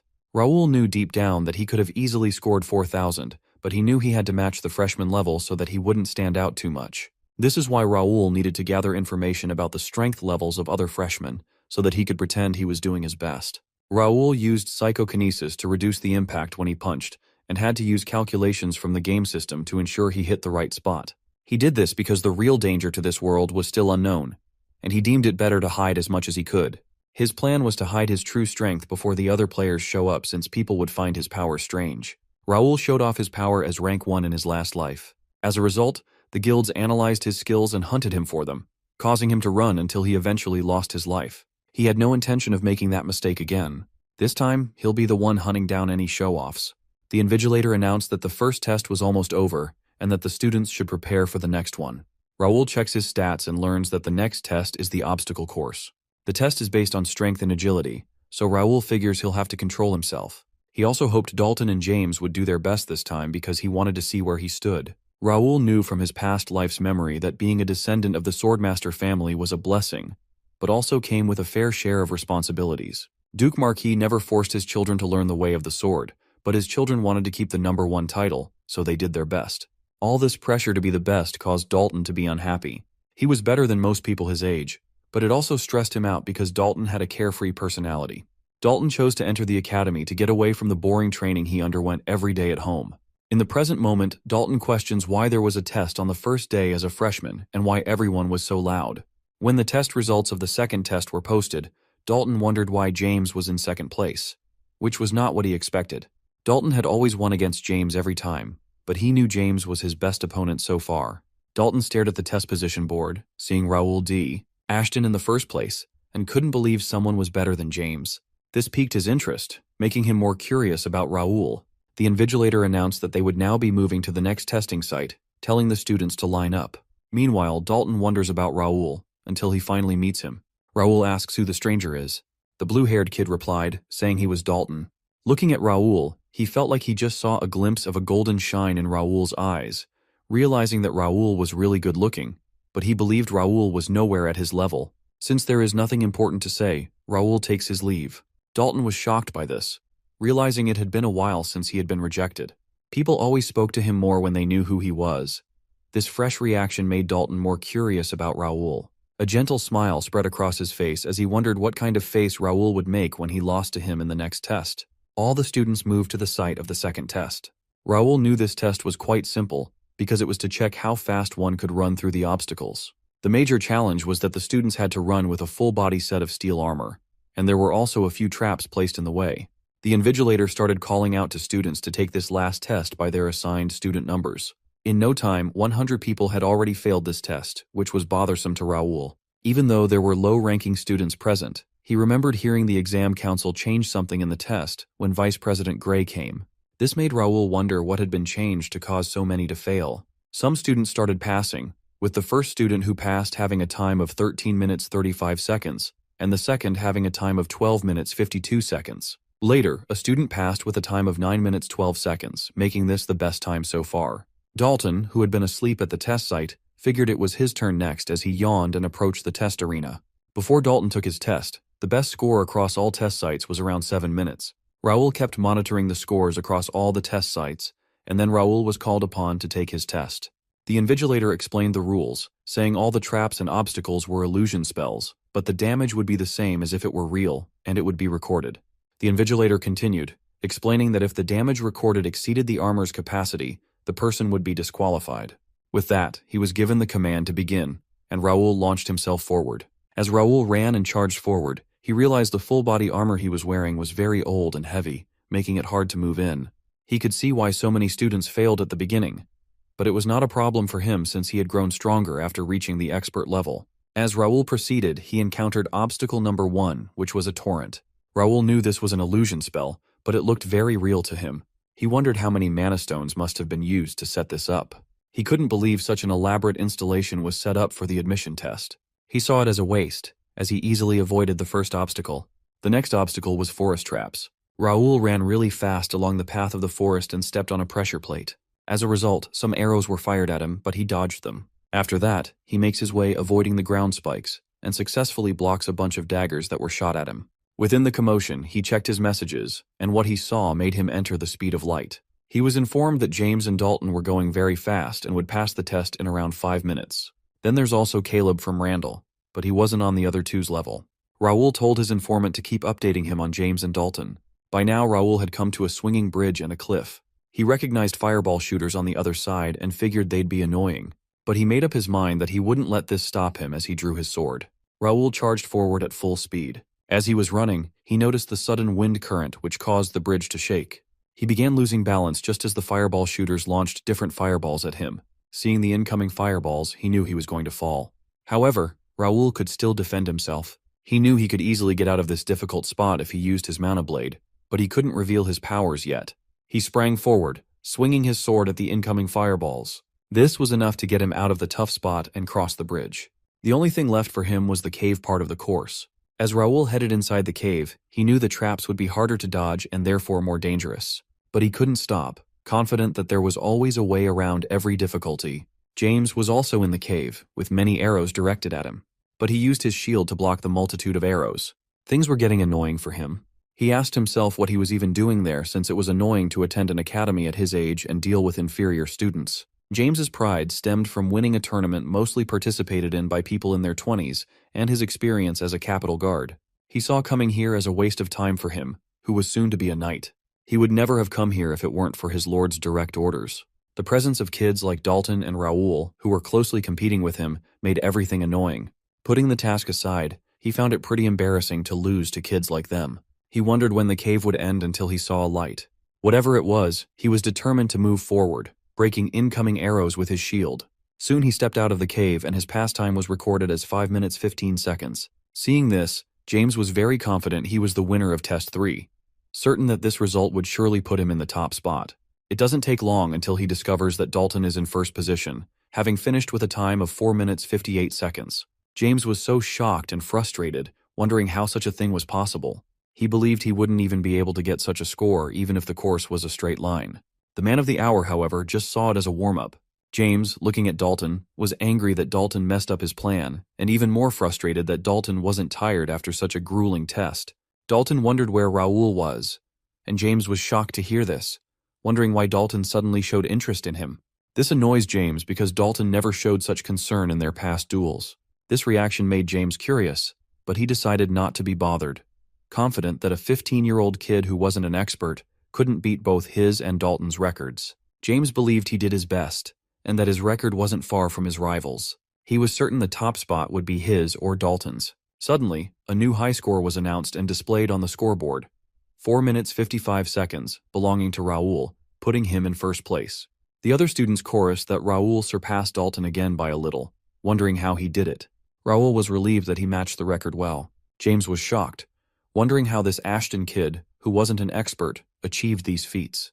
Dalton saw Raoul as a very interesting guy, certain that academy life wouldn't be boring with Raoul around. The council members couldn't believe Raoul was in first place again in the last test, but most were excited about young Raoul being the top student in the entrance exam, congratulating Sir Dylan for his youngest brother's achievement. The principal commented that Raoul's movement was especially interesting, asking if Ashton County taught ranger techniques at a young age. Dylan replied that Raoul was special in their family, having learned various skills. Deep down, even Dylan was clueless about Raoul's skills. James used his bare fists to break obstacles, while Dalton's precise movements with his sword were reminiscent of Swordmaster Marquis. They both used what their families were known for. Raoul used a two-handed greatsword like a classic Ashton, but his movements were beyond anyone's expectations. Most importantly, Raoul didn't trigger a single trap while passing through the cave. Dylan realized that Raoul's movements were impossible unless he was an experienced rogue or ranger. Plus, he didn't use a mana blade like James and Dalton.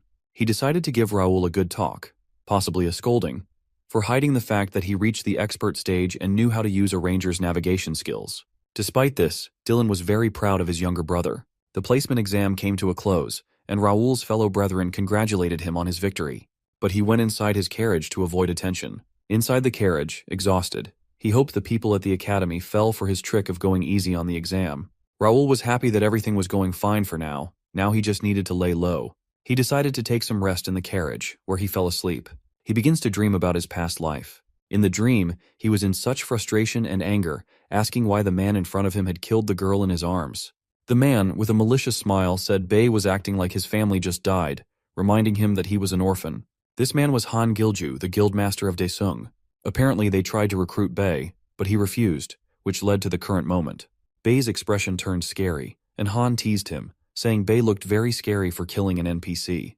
For Bei, this lady who died in his arms was more than an NPC. He met her during the main quest, and she's been his guide ever since, with Bei spending more than a year protecting her from everything. She had become like family to him as they spent lots of time together, and Bei was furious he lost this lady to a guild irrelevant to the quest. Han commanded his men to kill Bei. Using his powers, Bei raised all the weapons present into the air and directed them at Han and his men. The knives and swords struck his enemies dead. Han, the last man standing, couldn't believe Bei was so overpowered, which made him question his gacha game luck. Anyway, Bei points a dagger directly at Han and demands to know why his guild is killing guide NPCs. Bei demanded from Han why he and his men were killing NPCs, asking if they were not afraid of the penalty. Normally, killing quest NPCs is extremely disadvantageous for players. It results in the player's account getting permanently deleted, along with other related accounts. The quest lines continue with new NPCs no matter how many times NPCs are killed. Bei asked why Han and his men were killing them despite the risks. Han, with a crooked smile, doesn't care about penalties, saying only peasants like Bei care about such things. Bei grabbed Han's collar, demanding a real answer, but Han doesn't see any need to answer since Bei was going to kill him anyway. Even if he died, he would just buy himself back to life. Bei knew Han was the grandson of a family that owns one of Korea's top 5 companies, Daesung. Even though Han is much wealthier than Bei, it still doesn't change his mind about killing him. After Bei killed Han, he swore in front of the girl he tried to protect that he would keep killing Han till he got sick of dying in the game, and also rid the game of the Daesung Guild. Raoul woke up from his dream, realizing it was the first time he dreamt about his past life. He felt something was off, then noticed that he had a message. He checks it out, and it's about an update coming to the game in about a month. Raoul was shocked, knowing this would happen eventually, but not expecting it so soon. He knew this meant he would see Han again and would protect the girl from his past life this time. The problem was he couldn't predict the exact time of the update, so he couldn't prepare enough. Now, knowing he had a month, Raoul realized he had to hurry and come up with a plan to dominate the scenario and gather as much as he could before other players joined. He knew future decisions depended on how he used this time, realizing he had to level up and expand his guild first. He also needed to visit the Academy Library and visit the other free cities as well. With how much is on the to-do list, he wondered if he had enough time for all this. So he decided to plan as much as he could tonight and make the most efficient and concrete plan. In some other location, Silver Zero, the Imperial Hound leader, holds a meeting. His subordinates started their reports. The first report was about the royal house, mentioning the king did not show himself except during regular meetings, and that the Sword Emperor did not show at his grandson's admission, but the president was present. Silver Zero announced that exactly 1 month from today, the grand plan would begin, and their hard work would finally pay off. As his subordinates got excited, Silver Zero calmed them, reminding them their roles were more important now, and this was just the first step. Silver Zero asked if Number 7 finished his investigation about Mira. Number 7 replied he wasn't certain of anything, but was sure Randall was involved. A different person commented this was nonsense because there was no movement from Randall and questioned if that's what really happened. Number 7 replied that the circumstances suggested so because the Randalls declared their conquest in Mira on the same day. Most importantly, the power armor and other gear with tracker spells clearly pointed at Randall. An agent wondered how Randalls achieved this with their own strength. But Silver Zero asked if there was any other news. Number 7 reported that Raoul also showed himself but remained in the city. After hearing that, Silver Zero asked if Number 7 thought both Randall and Ashton were working together. Number 7 replied he believed not. So Silver Zero said they should be left out and asked if there was anything else. Number 7 claimed one of the troops spotted Gray. However, Silver Zero told his subordinates to stop the investigations for now, saying there was no need to care about minor stuff when the grand plan was about to start, and decided to let Randall go with a warning. Silver Zero asked what happened at the academy, thinking James was supposed to take the top spot according to their plan. Number 3 replied there was an unknown variable. They kept Dalton in check, but Raoul came out of nowhere. Silver Zero asked how this was possible. One subordinate said to be honest, they didn't really know because Ashton showed no talent last year, but started showing great skill this year. He said it was still within their control, but wasn't sure if Ashton was hiding anything. Silver Zero asked if Raoul could affect their plan. A subordinate replied they believed there was no way since Raoul was still just a 15-year-old kid, saying they planned on using Raoul at the end. If Raoul didn't work, they had an alternate plan for him. Silver Zero was a bit bothered by Raoul showing up everywhere, but knew they had no time to spend on a kid when the grand plan was approaching. He told his subordinates that Gray was more important than Raoul, asking them to figure out why he showed up. Since the plan of using the top student to approach him has failed, the next plan was in order. Silver Zero asked if Number 8 was almost done with the underworld. Number 8 replied there was one guild causing trouble, but it was almost done, assuring their leader it would be taken care of before the grand plan began. Silver Zero told his subordinates to ensure there was no trouble a month from now, telling them not to let their guards down because one variable could ruin their plan. The next day came, and Raoul ended up staying up the whole day. He was sure that with his plan, there wouldn't be any trouble in the future. Raoul scheduled his classes to be 3 days a week of only core classes. A lot of students envied him for having brains, skill, and looks as he walked around the academy. Some students wondered why Raoul was in the academy since he was from a big family. They were sure if they had advanced sword skills like Raoul did, they would be knights by now. Seeing the glances of the students, Raoul told himself there was no need to get involved with them since the academy was only a small part of his life. Shortly, the system notifies Raoul of the placement exam results with him at number 1. After seeing this, Raoul found out he completed a quest relating to that, and the cheap rewards tell him that it wasn't a difficult quest. He still wonders what the mystery extra reward is, but he bets it's nothing much since it was a D-grade quest. After attending some classes, Raoul verified his suspicion that the classes in the academy were not as helpful as expected, even though they were core classes. He was even happier that students were avoiding him because he feared Caleb, Dalton, or James would bother him. Raoul wanted to keep it this way. Shortly, someone searches for Raoul with a scroll in hand. The person hands Raoul the scroll, which contained all the info about the perks he'll get as the top entrant. He was also told that Vice President Gray was looking to talk with him right away. A message popped up on his screen, indicating that the extra reward was meeting the Grand Sage Gray, a historical hero who fought against the Empire.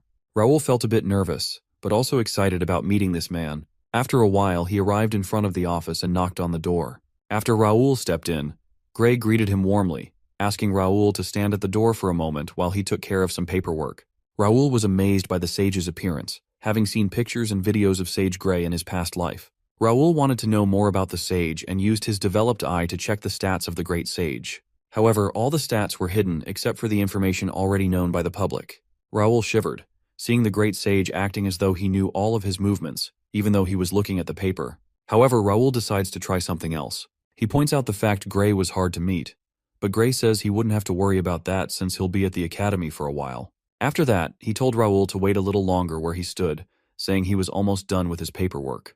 Then the great sage told Raoul that he had a lot to ask him, including questions about Raoul's eyes. Hearing this, Raoul was really shocked, making him wonder who this great sage truly was. Hearing the comment about his eyes shocked Raoul, making him wonder who this old man really was. He wonders if Grey actually knew about his eyes or if it was just a guess. The old man, with a smile, commented that he was done now and apologized for making Raoul wait, adding that Raoul looked better up close. This made Raoul nervous, but he knew he had to be careful not to expose his secret. The old man offered Raoul some tea, which surprised Raoul as he thought Grey would use a spell to brew it. As the old man sipped his tea, he congratulated Raoul on getting to the top, saying his performance was exciting, but he still wanted to ask a few questions. Raoul wondered why this old man was so curious about him, believing he didn't do anything extraordinary. He commented, wondering why a grand sage was curious about him. The old man asked if Raoul knew about an organization called Imperial Hound. Raoul remembered that 50 years ago, the continent of Connect was in chaos due to the Crownan Empire's invasion, which nearly caused the downfall of 4 kingdoms. Heroes emerged in the most difficult times, putting their lives on the line to stop the Empire and push the enemies back behind the Monster Mountain. After the battle, peace reigned for 50 years, and conflicts between the kingdoms were resolved. However, they didn't forget to prepare for the next invasion. Alfredo built a tower to train talented people, and wandered around the continent searching for an alchemist named Nakia, who Raoul had saved. Grey had the ability to help Nakia with her expulsion from the association, but couldn't do this as he was handling important business. Grey heard about Nakia being pardoned, so he went to Mira and stayed there looking after her. He witnessed Raoul and his people's generosity, and figured out the truth behind the Imperial Hound's conquest. He also found out that Randall took advantage of Raoul's work and realized Raoul gave away the merit to a different family to avoid the Empire's attention. This was shocking to Grey because even though Raoul was young, he chose to prepare for the future rather than basking in the honor in front of him. It was even more shocking that Raoul did not want any compensation for helping the civilians either. Grey saw Raoul as the perfect person to be this world's hero and decided to watch him closely. This is how Grey ended up in the academy, but Raoul would only find out about it in the future. Raoul knew he had to stay sharp even though he had no idea why he was there, and wondered how he would respond to the Imperial Hound question. Seeing Raoul silent, Grey commented with a smile that Raoul was being cautious. He informed Raoul that if anyone else asked about this, it would be good to stay silent like he was now since it was too dangerous for him to handle. Grey finally revealed that he had been watching Raoul all the way from Mira and how he handled conflicts outstandingly. He said Randall would struggle a little, and Raoul couldn't believe what he was hearing, knowing if Randall was aware of this, he would be in trouble. Grey told Raoul not to worry because he wouldn't tell anyone, saying Raoul made the right choice staying anonymous at an age where people are eager to show off. Raoul asked how much Grey knew and why he was staying quiet about it. Grey asked if Raoul knew why the Empire was so dangerous. Raoul believed it was because of their military strength. While that's something to consider, Grey asks if he thought the Empire's land and population overwhelmed the other kingdoms. Raoul knew this wasn't exactly true because the Empire, despite having a large amount of land, had most of it being desolate. He knew the population of the Empire was around the same as one of the kingdoms due to the harsh climate.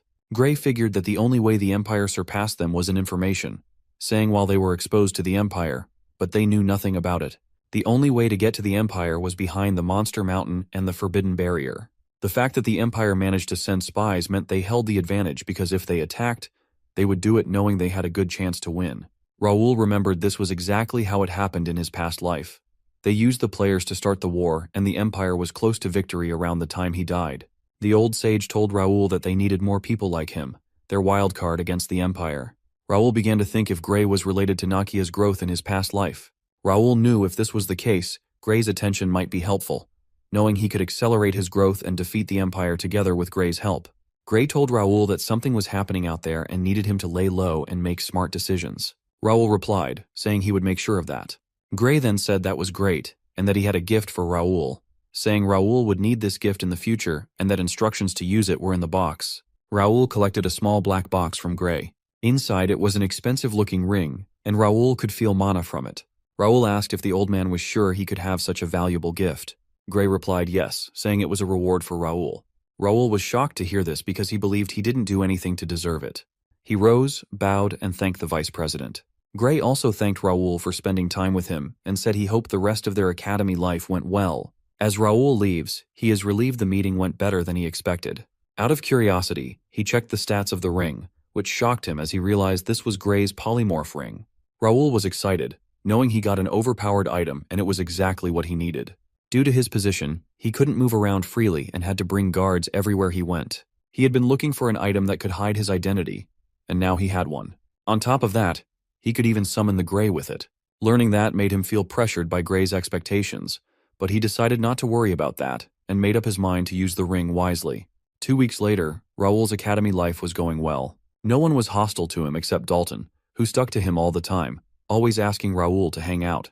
Raoul always turned him down, saying he had things to do.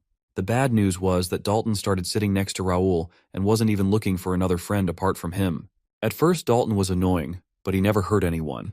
Plus no one could bother Raoul because Dalton was always next to him, so Raoul figured it's chill. One time, Dalton followed Raoul, telling him to take a break. But Raoul says he's busy as usual. Hearing this, Dalton cursed the library, saying he should have gone for the top spot so Raoul wouldn't be able to visit the library. Raoul suggests he should read a book, but Dalton would rather swing his sword.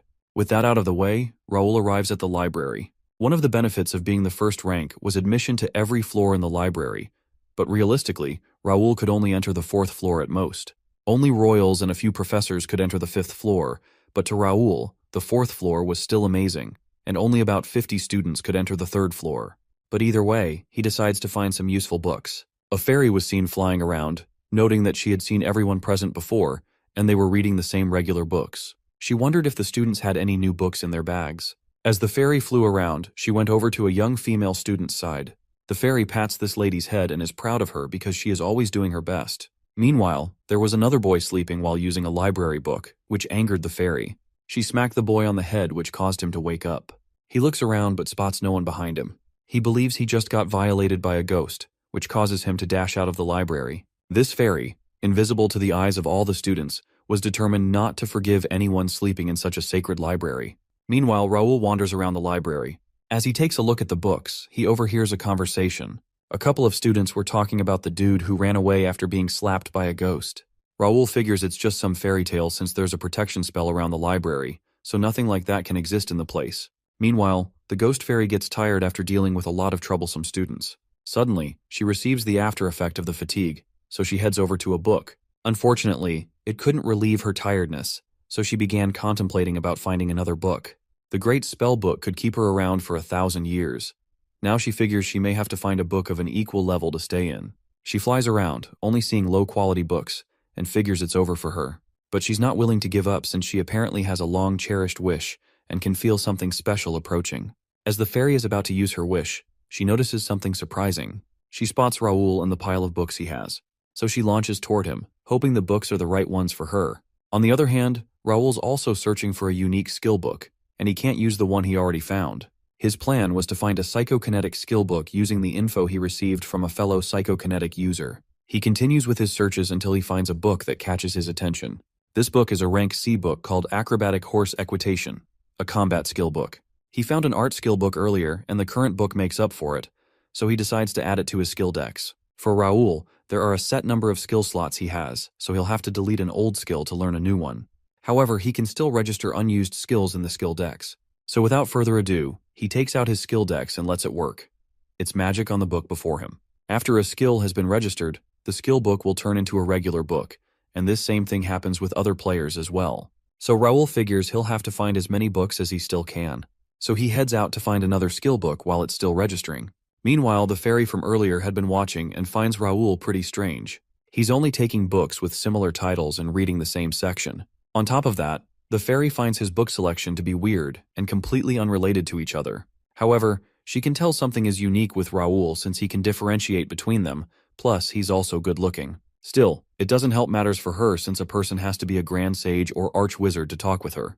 and the ones she met weren't helpful. In the current moment, her existence is due to many sacrifices, a harsh fate, and coincidences. Additionally, finding a human who can help maintain her existence is getting tiring. Even though the books before Raoul look special, they're not good enough for her. She thought she may have sensed something, but figured she's losing her senses. Soon she begins to wonder why Raoul's touching the book oddly. Then she realizes that's no ordinary book judging from the symbol engraved on it. Raoul whips out a book and gets to work. The fairy witnesses this, and she's absolutely shocked with the fact he's absorbing the power from a book. However, she doesn't see any difference in the one that absorbed the power, and she's curious to take a closer look at the situation. After that, Raoul heads away. While he's gone, the fairy approaches the fancy-looking book, thinking it may just be the book she's been looking for. She stretches out her hand to detect the book's content, but she gets nothing. She's surprised by the fact nothing happened since the great spellbooks and even religious books told her their story and allowed her to stay. So she refuses to accept the situation and tries again multiple times. Even with all that determination, nothing happened. Shortly, Raoul returns and he detects the tiny fairy. He questions what she's doing on his book. Looking at her tiny stature and translucent body, Raoul wonders if she could be a ghost or a fairy. The fairy's surprised that Raoul can see her, which causes her to quickly dash away. Raoul's curious about what she is, but decides not to go after her. After all, she seemed curious about the skill decks, so he bets she'll return eventually. The thing on his mind right now is to find more skill books. Shortly, Raoul's notified that a skill had been registered, and skill-enhancing efficiency has increased. With that, Raoul takes a look at the registered skill, and currently has around 700 skills in his decks. Even though it's all messy, he's still unmatched in the number of skills he has, in his current life and the past one. However, the skill dex is still a rare grade item, so Raoul can't help but wonder how many books he'll have to collect to see its true power. Shortly, the fairy returns much faster than Raoul expected, and she's curious about Raoul's book. Raoul decides to go aggressive, so he says that she should be apologizing for touching his stuff, and questions why he should answer her. The fairy quickly apologizes, fascinated by the rare fact that someone can actually hear her, so she decides to introduce herself. She's a forest fairy who loves harmony and order, and her name is Ravelina Harriet Murdiane, or Ravel for short. Raoul also introduces himself as a student, and points out that Ravel doesn't look like a normal fairy. She confesses that she's more of a ghost, and even humans call her the library ghost. Raoul guesses she might be like a specter, but Ravel doesn't seem pleased by this comment. She clarifies that she's a being that's on the border of life and death. Anyway, Raoul wants to know why Ravel wants his book. She, on the other hand, can tell the book is very special. Even though she doesn't know what the book is and it didn't talk to her, she's very sure that it's special. So she begs Raoul to let her have a look at it. Raoul thinks about this request. He realizes that even he doesn't know much about the skill decks, since there wasn't much information about it in his past. He figures that she could probably upgrade it for him, and he doesn't need to worry about it being stolen since it's bound to him. With that, Raoul permits Ravel to investigate the book. In exchange, she'll have to reveal everything she learned about it. Ravel is delighted to hear this, and she thanks Raoul for it. She heads straight to work, placing her hands on the glowing book. At first, she's enjoying it as she feels the mana flowing through the book. Shortly, she suddenly notices something which surprises her. Then she gets blasted away by the book. She's in disbelief at what she just saw since the book appears to be against the rules, wondering if Raoul predicted something like it. Raoul goes to check up on Ravel, which snaps her out of her thoughts.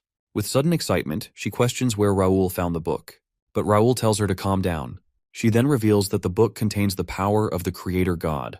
Not just any regular god, but an ancient creator god who's believed to have vanished.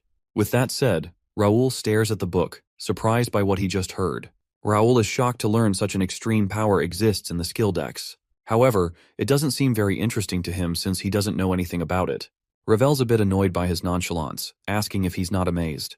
Raoul says that's true, and wants her to skip straight to info about the book. But Ravel doesn't know the exact details of the book. The one thing she knows is that the book is forbidden, and seems to have lost its power. Raoul asks if there's a way to bring out its full power, but Ravel has no idea since the book reveals to talk to her. Raoul figures she's useless at this point. Ravel doesn't appreciate this comment since there's no way she could know everything in a short time, so she asks Raoul to let her get in the book. Within this commotion, Raoul receives a notification that asks him if he would like to appoint Ravel as the skill dex's librarian. On seeing this, Raoul figures that the fairy tried to sneak into the book. Even though it's not disadvantageous, he doesn't intend on letting any stowaways in his skill decks. After a bit of staring, Raoul takes his skill decks, believing he doesn't need Ravel and is sure he can solve the book's problems himself. Then he decides to leave since it's late. Ravel's shocked on hearing this, so she rushes for him, begging him to listen. However, Raul insists on leaving since he's busy. She begins to apologize to Raul, adding the fact it's been a while she talked to a human. However, Raul continues with the aggression and brushes her off, claiming to be busy. But Ravel still pleads with him, promising to be helpful and asks Raul to hear her out. At this point, Raul figures he has reached the stage for negotiations. But he notices that Ravel has started crying. She reveals that she's desperate, and is sad by the fact Raul doesn't trust her.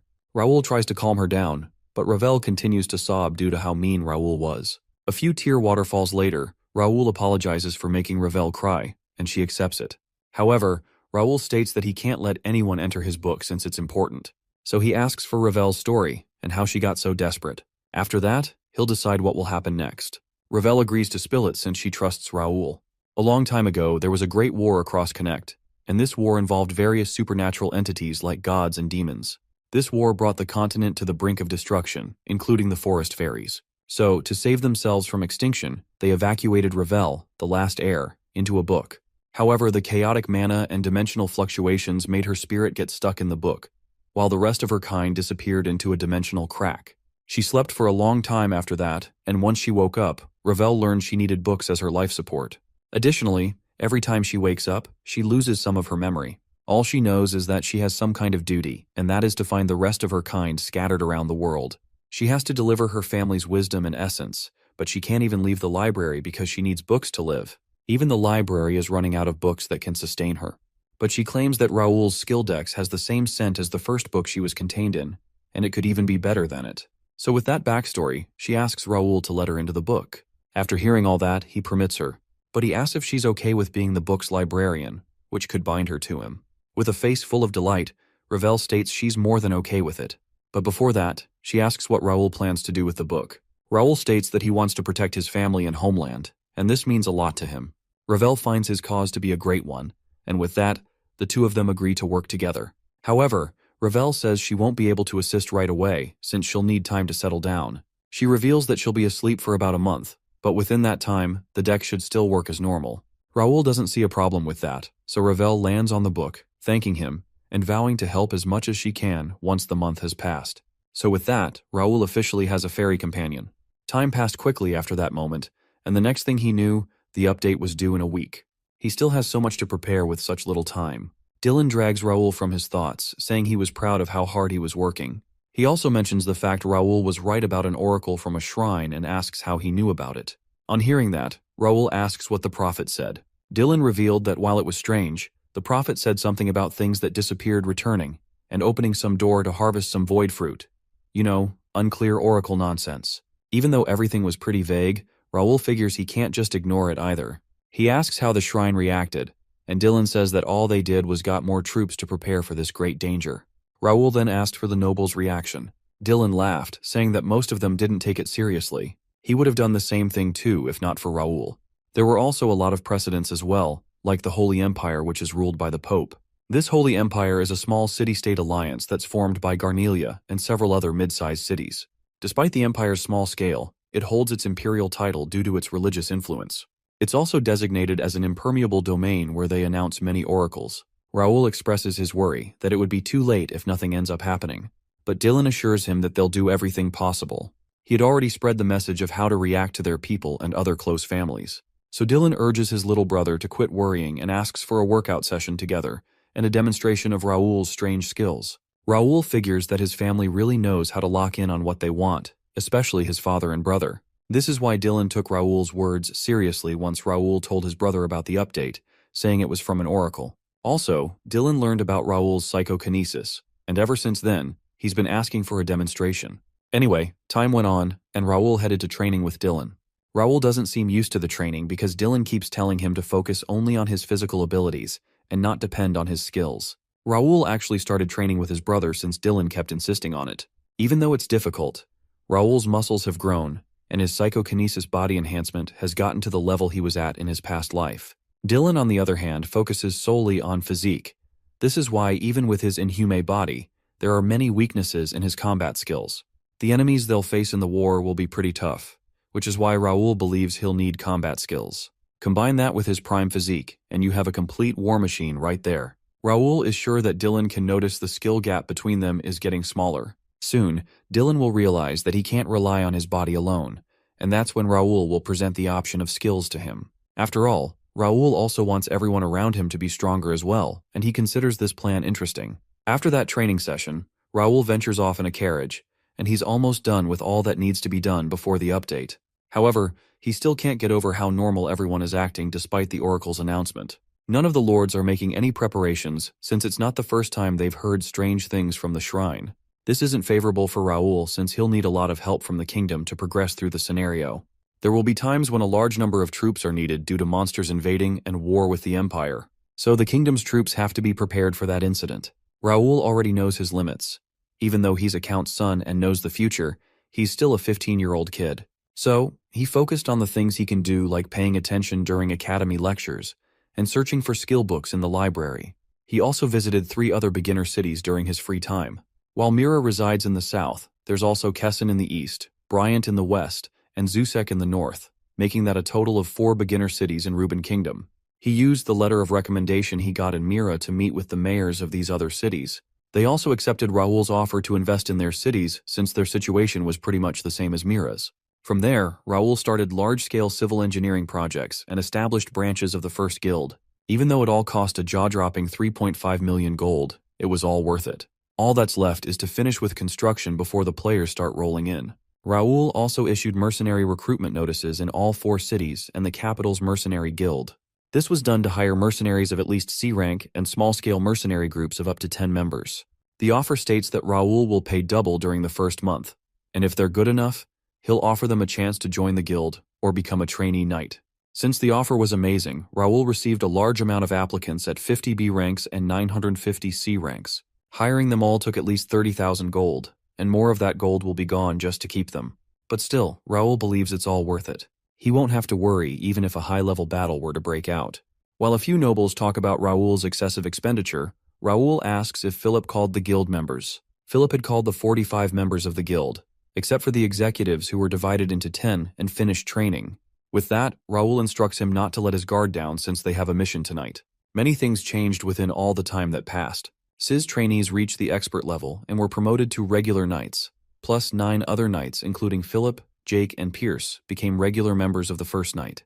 Additionally, the trainee knights and other soldiers are affiliated with the First Knights. And with that, the First Guild will make its first public move as First Knights. Raul takes a look at the guild members' stats. He picked people with a potential talent of B rank or higher, but they're much better than he expected, and is looking forward to their growth. At this point, Raul has done everything he can to prepare for the oncoming update. All that's left for him is to hope everything goes as planned, while he watches the update countdown timer. At some other location, Silver Zero holds a meeting, asking for the report. His subordinates report that the royal family increased their patrols, the same with the Templeton and McNeil families. Silver Zero asks if the Ashton County is religious, and Number 6 says they aren't even though they have a good relationship with the shrine. He also points out the fact they were preparing before the Oracle's announcement, and figures they have a different source. Silver Zero asks about Gray, but it seems he's currently focused on the academy. Silver Zero then asks Number 8 if the mercenary squad infiltration was successful. Unfortunately, he reports that everyone failed. Another person's shocked by this, considering the fact that they were looking for 1,000 men. So, Number 8 revealed that they passed the pre-test, but failed the main test. This makes him believe that Raul has a special ability. Silver Zero remains speechless after hearing this. However, his colleagues wonder if they need to worry about Raul since he has no benefit from the plan.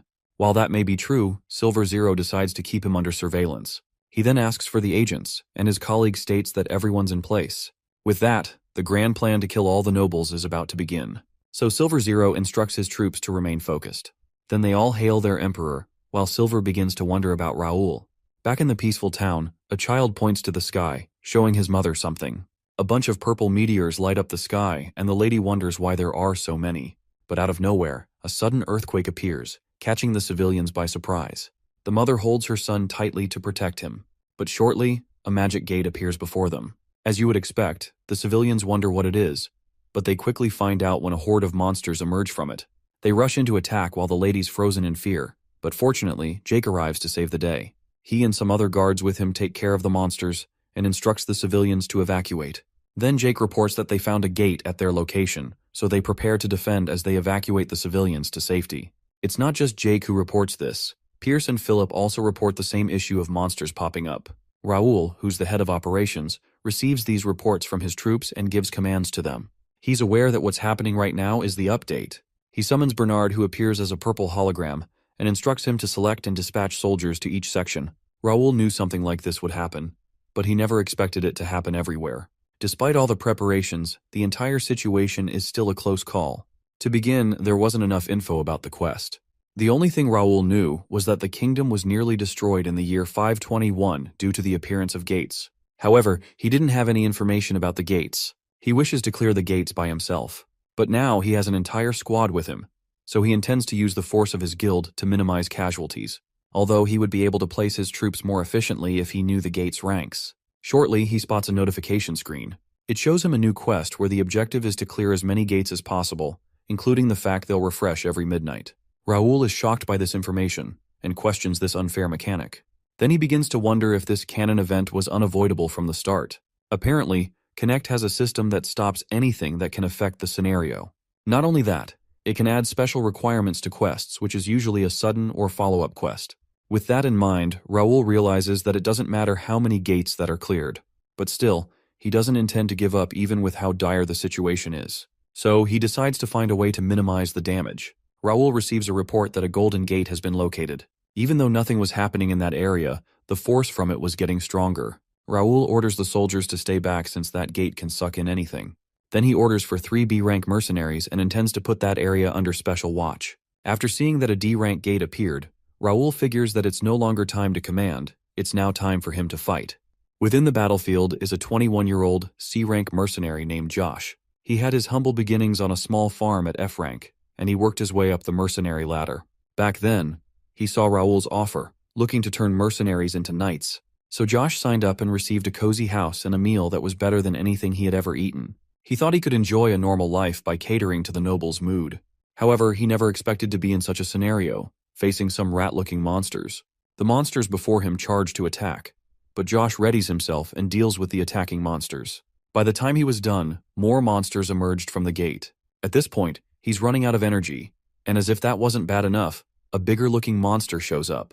With how many there are, Josh figures he can't push them off any longer, so he makes a gamble to go for the bigger monster first and scare off the small ones. As he charges into battle, a mysterious figure passes him, along with a few floating weapons. Then those weapons are sent flying into the monsters. Of course, Raoul is responsible for this attack, and he finishes things by slicing off the head of the large monster. Raoul apologizes for interrupting, and also asks if the soldier was a part of the first guild. Josh says he was, and also introduces himself. While Josh's plan from earlier was ambitious, Raoul informs him it was too risky since ratmen aren't easily scared. Even though Josh is a rank C mercenary, Raoul tells him that rank D gates are too difficult for him and offers Josh to join him. After hearing that, Josh wonders who he's talking to. Jake pops us shortly, and seeing the fact Josh is new, he introduces Raoul to him, the master of the first guild. Josh is shocked to hear that, and Jake informs him that he picked the wrong guild if he was looking to have a good time, since it was made by the son of a count. He adds that the guild is for the ones who are qualified, and tells Josh to follow along. With the area secured, Raoul marches forward with his troops. Josh reflects on what Jake said for a moment, then he runs along with the team. A gate emerges at a different location, and some ratmen spawn from it. Shortly, one ratman spots as Raoul charges in to end their careers. Of course, the other ratmen are not pleased with this. Seeing their large numbers, Raoul figures it was a good thing he came alone. He decides to settle things quickly since he doesn't have enough time to clear every gate. Jake points out there are a lot of them present, and figures the monsters have a base nearby. Raoul thinks that might be possible, so he asks for a scout to search. As Josh heads to battle, Raoul states that rescuing civilians is the top priority. Josh charges into battle, and one by one he slices up the ratmen. After witnessing this display of combat skill, Jake figures that he certainly is a special case. From what he saw, Raoul deduces that Josh's sword skills are rough, but he has good senses. And with a thumbs up, Josh has secured the area. Raoul figures he has talent, and he'll be much better if he learns how to wield mana. Shortly, a guard reports that the Ratman base has been located behind the forest. Additionally, they didn't spot any civilians at the base. Even with how large the base is, there were no other monsters there. Jake mentions that they made sure no civilians were near the gate, which explains why none of them are in the forest. Even with that, Raoul orders the soldiers to search everywhere since they can't afford to lose any civilians. Even though clearing the gates is important, rescuing civilians remains the top priority. Raoul asks Josh to come with him to the base, After that, he makes it clear to his troops that the night will be a long one, and everyone has to be ready for it. The next day, after all the chaos had died down, Raoul talks with Dylan, who points out the fact he looks so tired after night 1. So he suggests that he and Raoul have to work out more together. However, Raoul wants to head straight to business and asks for what happened at home. Dylan wonders why he looks so worried. He mentions the fact they had all the information, so they were perfectly prepared. Raoul asks how many gates appeared at home. Dylan reveals that 100 of them popped up with 10 being D rank and found it easy. However, Raoul's shocked by this since it's way worse than what he expected. But Dylan didn't see it as a big deal. Raoul decides to head back to assist his brother, but Dylan says the gates have already been cleared out. This statement surprised Raoul. Then Dylan adds that everything took half a day to handle. This was thanks to powerful figures like Count Ashton, their father, Master Trevor, and Commander Ernest. In fact, they were all craving violence and were bored with ordinary life. Seeing such energized old men run around was certainly amusing for Dylan, while Raoul gets a reminder that he doesn't come from a regular family. Even though everything ended well, Raoul figures that Dylan's actions were too reckless, so he instructs his brother to leave the D-rank gates since they're too dangerous. Dylan questions why he should do something like that, and reminds Raoul that the Ashton County is strong. He adds that neither he nor his father are weak and Raoul doesn't need to worry about them, so the number of gates doesn't matter since they'll always be ready for an enemy. Additionally, Dylan rejects the help from Raoul's knights and says that 100 gates are nothing for them. Raoul gets lost in thought, but Dylan snaps him back to reality. He instructs Raoul to do what he wants and not worry about home. With that, Raoul acknowledges his brother's rambling and figured he was being too arrogant. Now that Raoul seems to understand, Dylan mentions the fact that some gates didn't disappear even after they were cleared, and asked why that happened. As you would expect, Raoul is shocked to hear this news. Much later, Raoul holds a meeting with his closest crew and tells them the latest intel from his brother. Even though there was little damage, Raoul figures that the one thing they were worried about actually happened. Jake mentions they could keep an eye on the home base, but that could cause a few issues. If they put more men on surveillance, their defense could fall short, so they'll have to come up with a better idea. However, Raoul's still curious about why the gates aren't disappearing. Bernard suggests arranging the troops, but Raoul decides that won't be necessary. This time, it'll be himself, Philip, Jake, and Pierce who'll be heading out. Philip suggests that their numbers would be too little, but Raoul mentions how the retired old guys are going berserk at home, so they can't just sit back and watch. Then Raoul orders Bernard to send 10 soldiers to scout the gate for any civilians. This journey reminds Jake of earlier days, however, Pierce informs him that was just 2 months ago. Besides, he reminds him that they're not going for a picnic, so there's no room for goof-offs. But Jake gets upset, telling him that he was only joking. One time skip later, and we arrive at a gate with some monsters emerging from it. Raoul asks his crew if anyone's tired after they've annihilated a ton of monsters. Since no one appears to be tired, he informs his crew that they'll have to speed things up.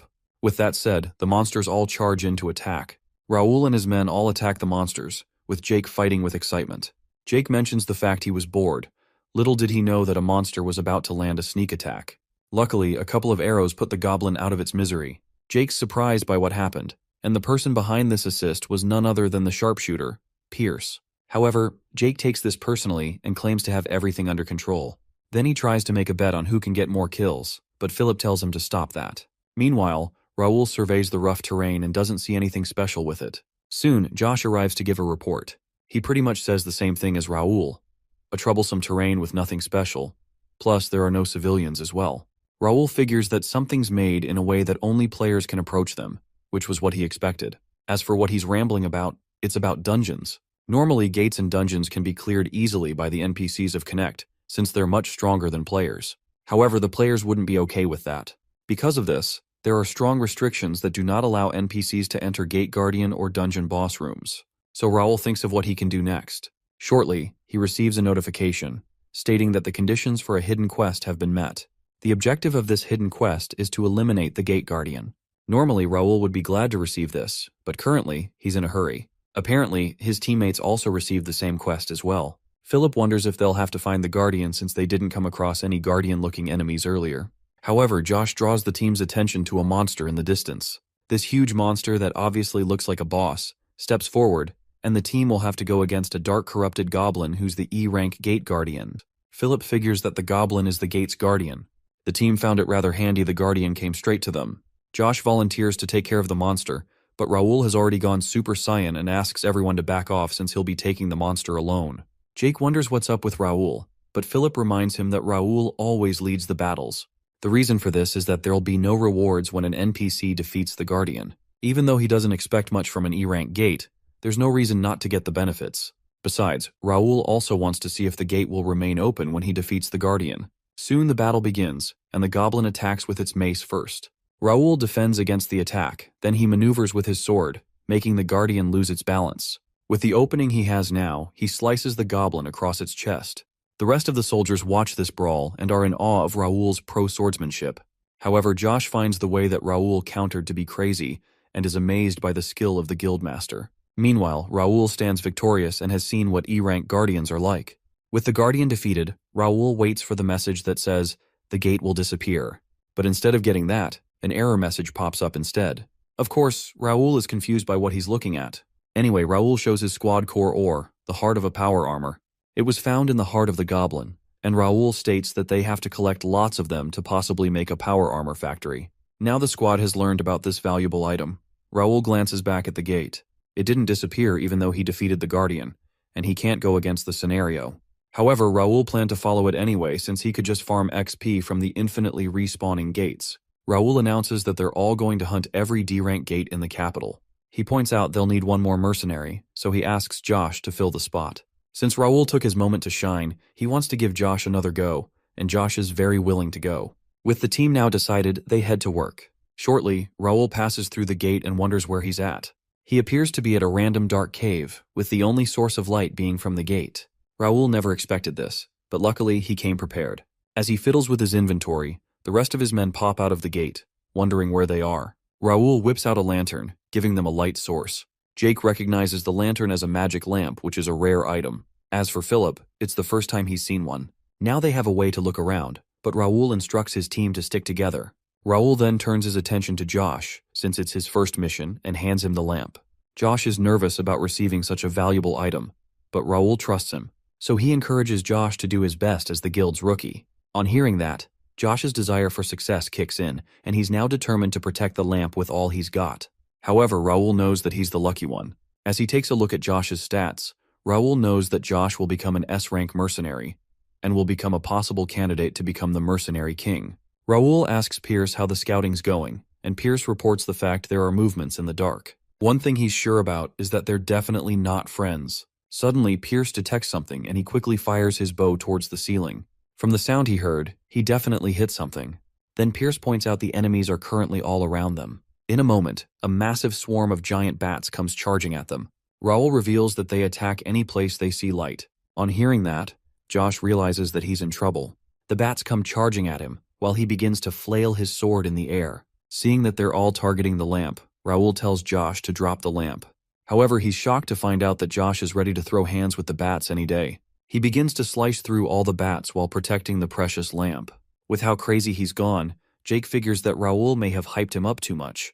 But Raoul figures it's nice to have an energetic person in the squad, and considers this as an admission test. So they all stand by, watching their new rookie deal with the swarm of bats and continue to hype him up.